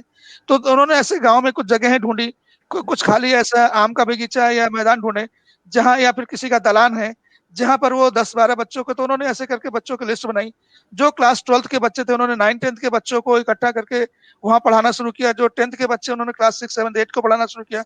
तो उससे बच्चों ने ये कहा कि इससे हमारे दो फायदा हुआ। एक तो हमारा जो मन हमेशा विचलित रहता था, हमारा मन प्रसन्न हुआ जब हमने इतने बच्चों से मिले, इंटरेक्ट किए। फिर जब बच्चों को पढ़ाने की बारी आती है तब हमें खुद भी पढ़ना पड़ता है, नहीं तो बच्चे क्या पूछ लेंगे, अगर हम जवाब नहीं देंगे तो मुझे बड़ा खराब लगेगा कि अरे ये तो मेरी बेइज्जती हो रही है।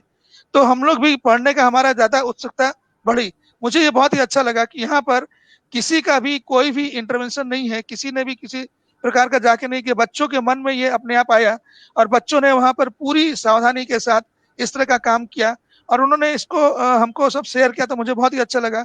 बाद में मैंने जाकर के जो है कि डीपीओ दरभंगा साहब से भी इसको शेयर किया। मैंने कहा देखिए इस तरह का हुआ है, उनको भी काफी अच्छा लगा। उन्होंने कहा कि नहीं ये तो बहुत ही अच्छी चीज है, बच्चों ने पहल की है। तो मैं अपने अध्यापकों से भी ये चाहूंगा कि अगर वो ऐसी प्रेरणा अपने जो बच्चे के को भी दे सके। तो ये मुझे लगता है ऐसी कुछ चीजें की जा सकती है जिससे कि हम बच्चों को निश्चित तौर पे एक उनको मानसिक और शारीरिक रूप से स्वस्थ रख सकते हैं। और प्लीज बच्चों के ऊपर निश्चित तौर पे ध्यान दें। आप अपने परेशानियों में बहुत ज्यादा डूब नहीं जाइए और बच्चों को प्लीज नेग्लेक्ट मत करिए, क्योंकि आने वाला जो पूरा भविष्य है उनका है। और जैसा कि हम जानते हैं कि बिहार की आधी जनसंख्या अभी बच्चे हैं। बच्चे का मतलब है जिनकी उम्र 18 साल से कम है। तो आप सोच सकते हैं कि अगर आधी जनसंख्या के ऊपर हमने ध्यान नहीं दिया तो आने वाले बिहार के लिए ये दिन बहुत ही कठिन होगा। तो बहुत बहुत धन्यवाद, आपने बहुत इंटरेस्टिंग प्रश्न किया। Thank you so much. Thank you Banku sir. बहुत अहम बात कि बच्चे हमारे प्रायोरिटीज हैं, और उसी कड़ी में मैं एक बात जोड़ना चाहूँगी जो कि बहुत पॉजिटिव बात है कि टीचर्स ऑफ बिहार हमेशा से बच्चों के लिए ही है, अपने शिक्षकों के लिए है, और उसी कड़ी को आगे बढ़ा रहा है हमारा टीचर्स ऑफ बिहार का एक प्रयास, जो हम पिछले साल भी कोविड और जब हमारा पूर्ण लॉकडाउन था उस वक्त भी हम लगातार स्कूल ऑन मोबाइल कार्यक्रम चलाते रहे थे अपने बच्चों के लिए। और आज फिर से हम लोग, क्योंकि जब स्कूल ओपन होना था तो वो 5 अप्रैल से कैचअप कोर्स के साथ ओपन होना था, जो हालांकि कोविड के कारण ऐसा नहीं हो पाया, but no worries, school on mobile फिर से हमारे बच्चों के लिए कैचअप कोर्स के साथ 50 टीचर हैं जो कि लगातार लाइव क्लास ले रहे हैं मंडे टू सैटरडे। और मैं रिक्वेस्ट करना चाहूंगी जितने भी आज के हमारे दर्शक हैं और उनसे जुड़े हुए सारे, कि प्लीज आप बच्चों के भविष्य के लिए हमेशा प्रयासरत रहें, उनके लिए सोचते रहें और कोशिश करते रहें, और स्कूल ऑन मोबाइल से जरूर जुड़े और बच्चों को जोड़े, ताकि वो कहीं भी उनका ये लैक ना हो कि हम पढ़ नहीं पा रहे। सारी चीजें तो हो पा रही हैं, खा रहे पी रहे सब काम हो रहा है, तो पढ़ाई बाधित ना हो। स्कूल ऑन मोबाइल से प्लीज जुड़े, और ये हमारे सरकारी स्कूल के बच्चों के लिए है। और एक हमारा जो आखिरी प्रश्न है वो हमारे आज के सारे पैनलिस्ट से है कि एक सवाल आ रहा है कि क्या आज के समय में स्कूल बंद होना चाहिए या नहीं, प्लीज विस्तार में बताएं। तो मुझे लगता है कि ये सवाल बंकू सर भी जवाब देंगे, चूंकि यूनिसेफ से है सर, और एसडीआरएफ से भी हैं, और प्लस मैम भी इसका जवाब देंगी। बंकू सर, इस पे संक्षिप्त में प्लीज आप इस क्वेरी को क्लियर कर दें। थैंक यू नम्रता जी। और प्रीति जी ने बहुत अच्छा प्रश्न पूछा है। अगर आप देखिए तो जब भी कोविड का केस कम हुआ तो उसके बाद हमारे देश में बहुत सी सरकारों ने, राज्य सरकारों ने निर्णय लिया और धीरे धीरे करके उन्होंने क्या किया, विद्यालयों को खोलना शुरू किया। पहले उन्होंने यूनिवर्सिटीज, IITs को वगैरह खोला, बाद में उन्होंने क्लास 9 से लेकर के 12th को खोला। और जब भी ये खोलने की बात आती थी तो सबसे पहले ये होता था कि हमें पेरेंट्स से, गार्जियन से बातचीत करना चाहिए। ज्यादातर स्टेट्स में जब पेरेंट्स या गार्जियन से बातचीत हुई तो ज्यादातर जो पेरेंट्स और गार्जियंस के मन में एक डर था, भय था, और उन्होंने ना किया। और उसके बावजूद भी धीरे धीरे करके जब पेरेंट्स और गार्जियंस कहीं ना कहीं थोड़ा सा लगा कि नहीं अब खुलना चाहिए स्कूल, उन्होंने जब बात की तो आपने देखा होगा कि बिहार में भी सबसे पहले 9th से लेकर के 12th तक विद्यालय खोले गए। और उसके बाद बच्चों जो है कि बच्चों की उपस्थिति को भी उन्होंने इवन ऑड या फिर ये देखा कि 50% उपस्थिति हो किया। बाद में फिर 1 से लेकर के 6 तक के 8 तक के बच्चों को भी खोला गया। लेकिन इसी दौरान आपने ये भी देखा होगा कि जैसे विद्यालय खुले या बड़े बड़े जो कॉलेजेस खुले, बहुत से शहरों से ये खबरें आने लगी कि किसी भी स्कूल में पता चला कि 10 बच्चे या 20 बच्चे कोरोना संक्रमित हुए, कुछ जगह पे बहुत से टीचर्स संक्रमित हुए।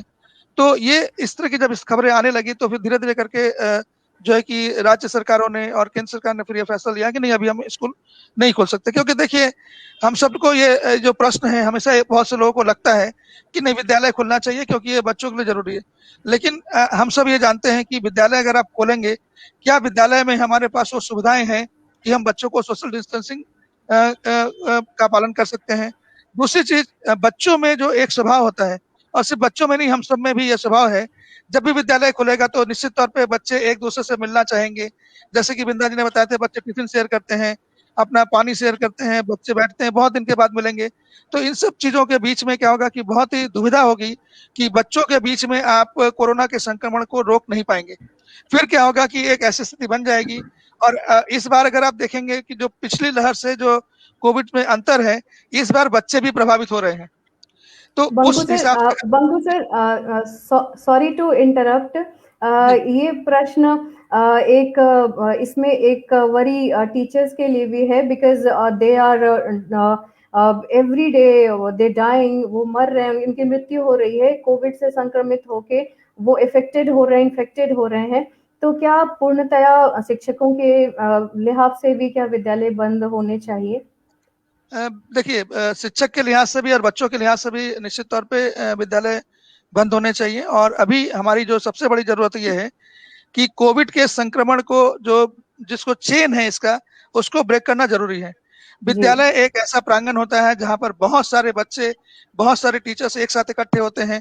तो उसमें कहीं ना कहीं अगर किसी व्यक्ति में भी अगर कोरोना के लक्षण होंगे तो वो फिर पूरे विद्यालय में उसके फैलने के, इन्फेक्शन के चांसेस बहुत ज्यादा बढ़ जाते हैं।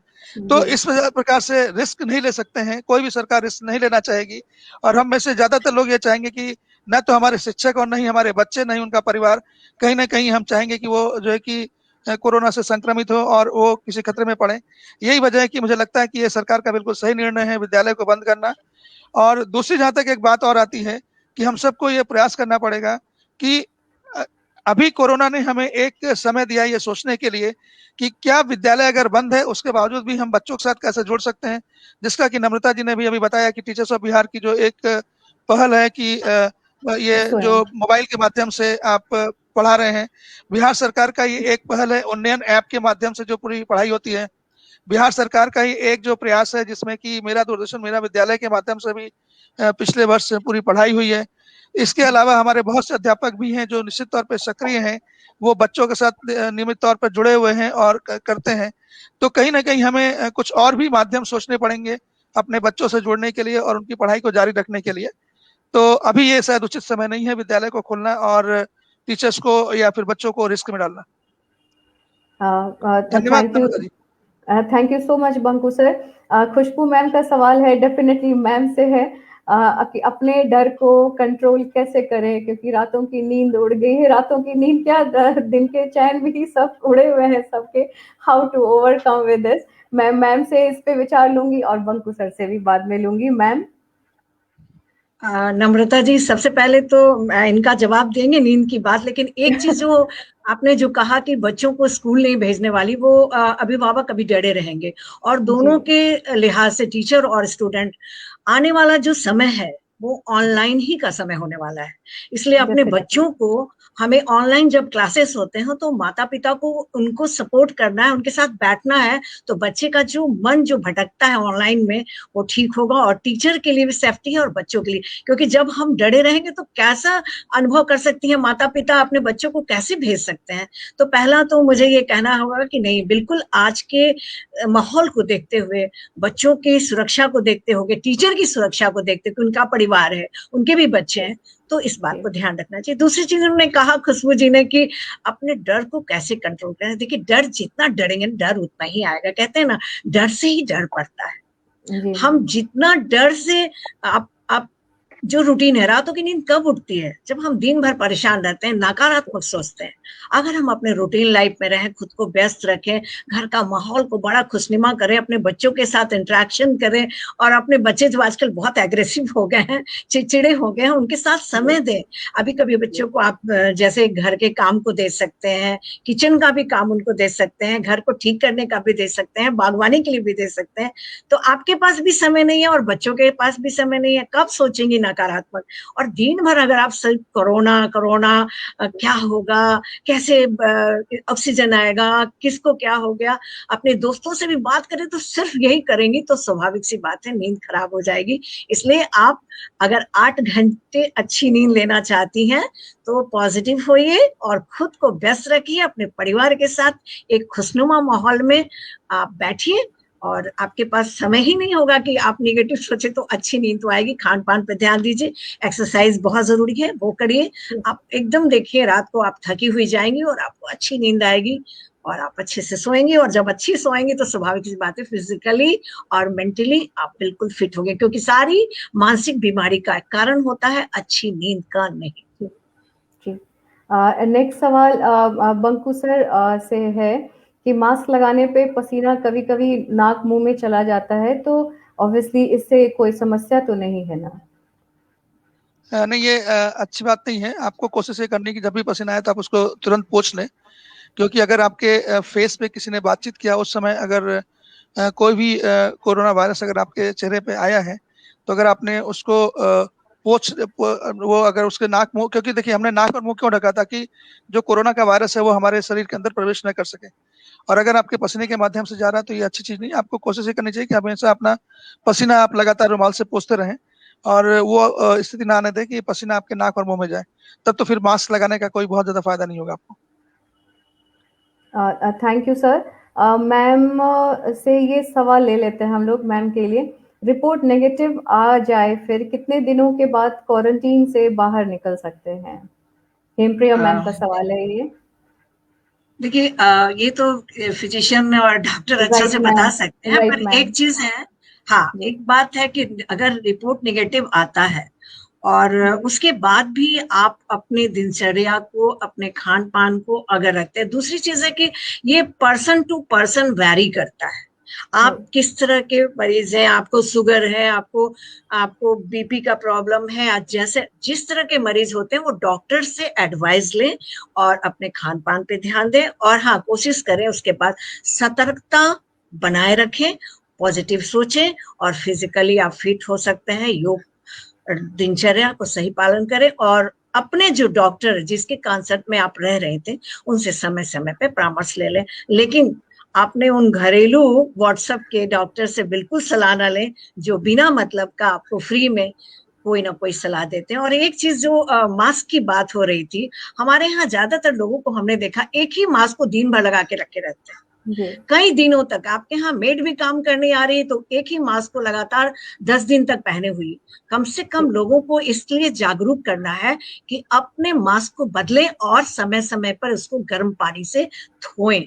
ऐसा नहीं जी। कि आपने एक सुबह में लगाया हुआ है तो रात भर उसी को लगा के रहें और दूसरे दिन भी उसी के, तो इन्फेक्शन आप बढ़ा रहे हैं, कम नहीं। ये नेक्स्ट नम्रता जी, मैं सर। हेमप्रिया जी का जो प्रश्न है उसमें जो WHO की गाइडलाइन है और भारत जी, सरकार के द्वारा भी जो ICMR के द्वारा गाइडलाइन जारी की गई है, जी, जी, क्वारंटाइन का जो पीरियड है वो आपका 14 दिन का है, ठीक जी, है। और जी, अगर आपका सही ढंग से पूरा कोविड का ट्रीटमेंट चला है तो जी, 14 दिन के बाद ये माना जाता है कि आप अपने क्वारंटाइन से बाहर आ सकते हैं। और एक चीज का हमें ध्यान रखना है कि जो कोरोना के बारे में, ये कोविड के बारे में कहा जाता है कि अगर कोई व्यक्ति एक बार कोविड संक्रमित हो गया तो वो कभी ये नहीं सोचे कि मैं ठीक हो गया अब तो मुझे कुछ नहीं होगा। जी, संक्रमण उसको फिर से हो सकता है, और इसके बहुत से आप उदाहरण भी हैं। और आप देख सकते हैं कि एक व्यक्ति को एक बार संक्रमण होने के कुछ दिनों के बाद पुनः संक्रमण हुआ, क्योंकि कहीं ना कहीं उन्होंने निश्चित तौर पे जो कोविड अप्रोप्रिएट बिहेवियर्स की जो हम बात करते हैं, चाहे मास्क नहीं पहनना या फिर जो है कि भीड़ में जाना या फिर जो है कि अपने हाथों को की साफ सफाई नहीं रखना, इन सब चीजों का अगर पालन नहीं करेंगे तो ये डर हमेशा बना रहेगा।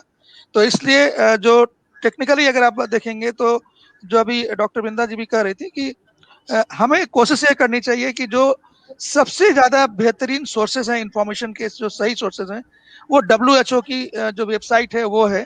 अब तो उसमें हिंदी में भी काफी मटेरियल मिलता है। साथ ही साथ आप देखेंगे WHO का अपना जो फेसबुक का भी जो वेबसाइट है उसमें हिंदी में भी इंग्लिश में भी है।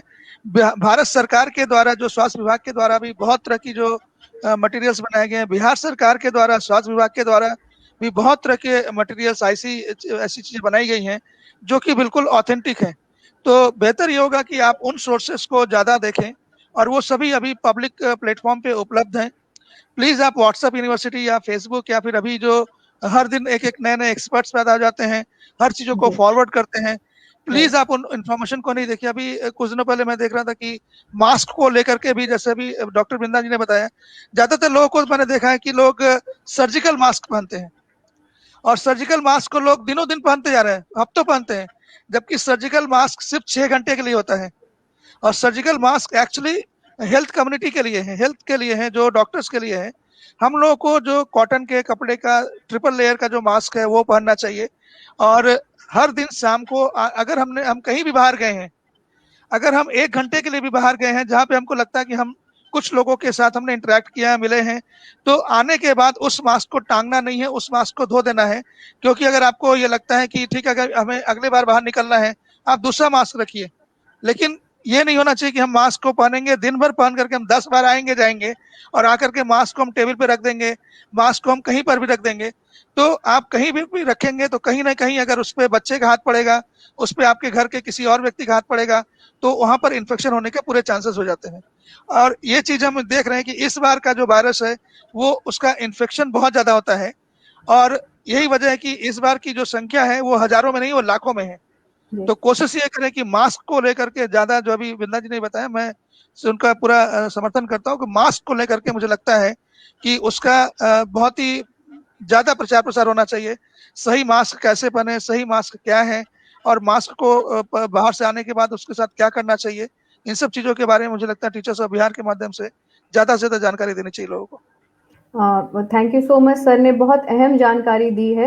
आप अगर अभी जुड़े हैं तो आप सुन पा रहे हैं, और अगर नहीं तो आप बाद में पूरे इस शो को, हमारे टीचर्स ऑफ बिहार के प्लेटफॉर्म पे ये शो रहता है, आप इसको देख सकते हैं, क्योंकि हर एक जानकारी इसमें बहुत ही अहम है। और अभी जो ये वर्ल्ड पेंडेमिक है और हमारे देश में भयंकर रूप से फैल रहा है, क्योंकि ऑब्वियसली ये फैल रहा है, हम इसको फैला रहे हैं, तो इसमें क्या हमें को क्या क्या चीज को फॉलो करना है, सारी बातें इसमें बताई जा रही हैं।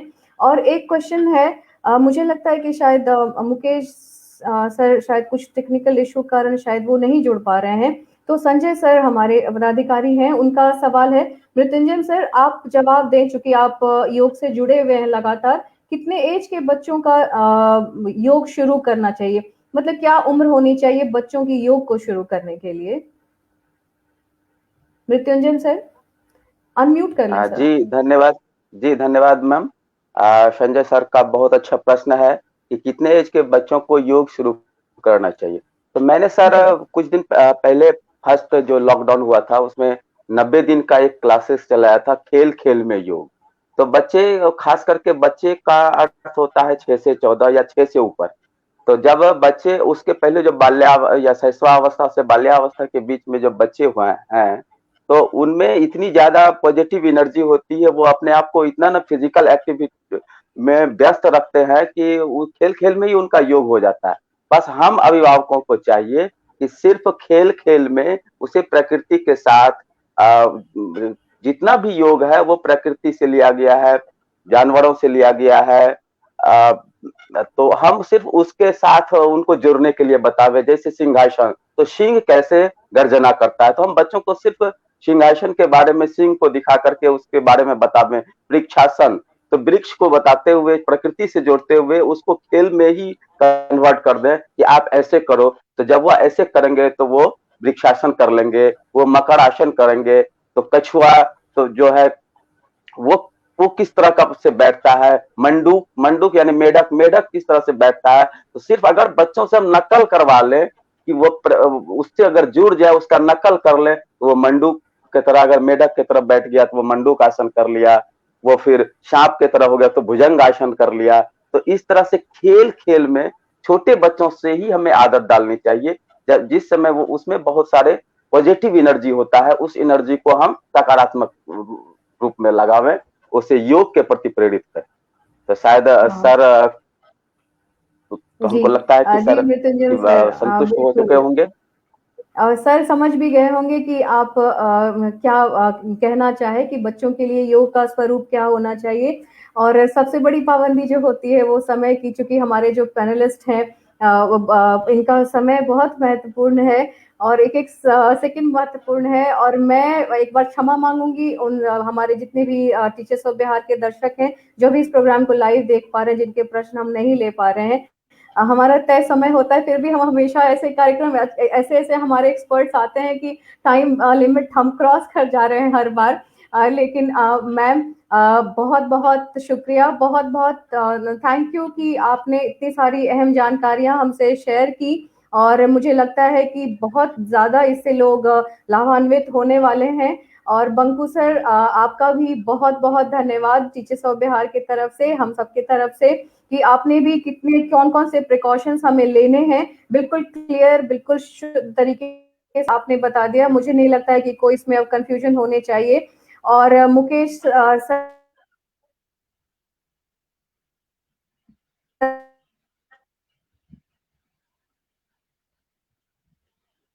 लगता है नेटवर्क इशू के कारण शायद नम्रता मैम मैं धन्यवाद करना चाहूंगी, उसमें फंस गई हैं।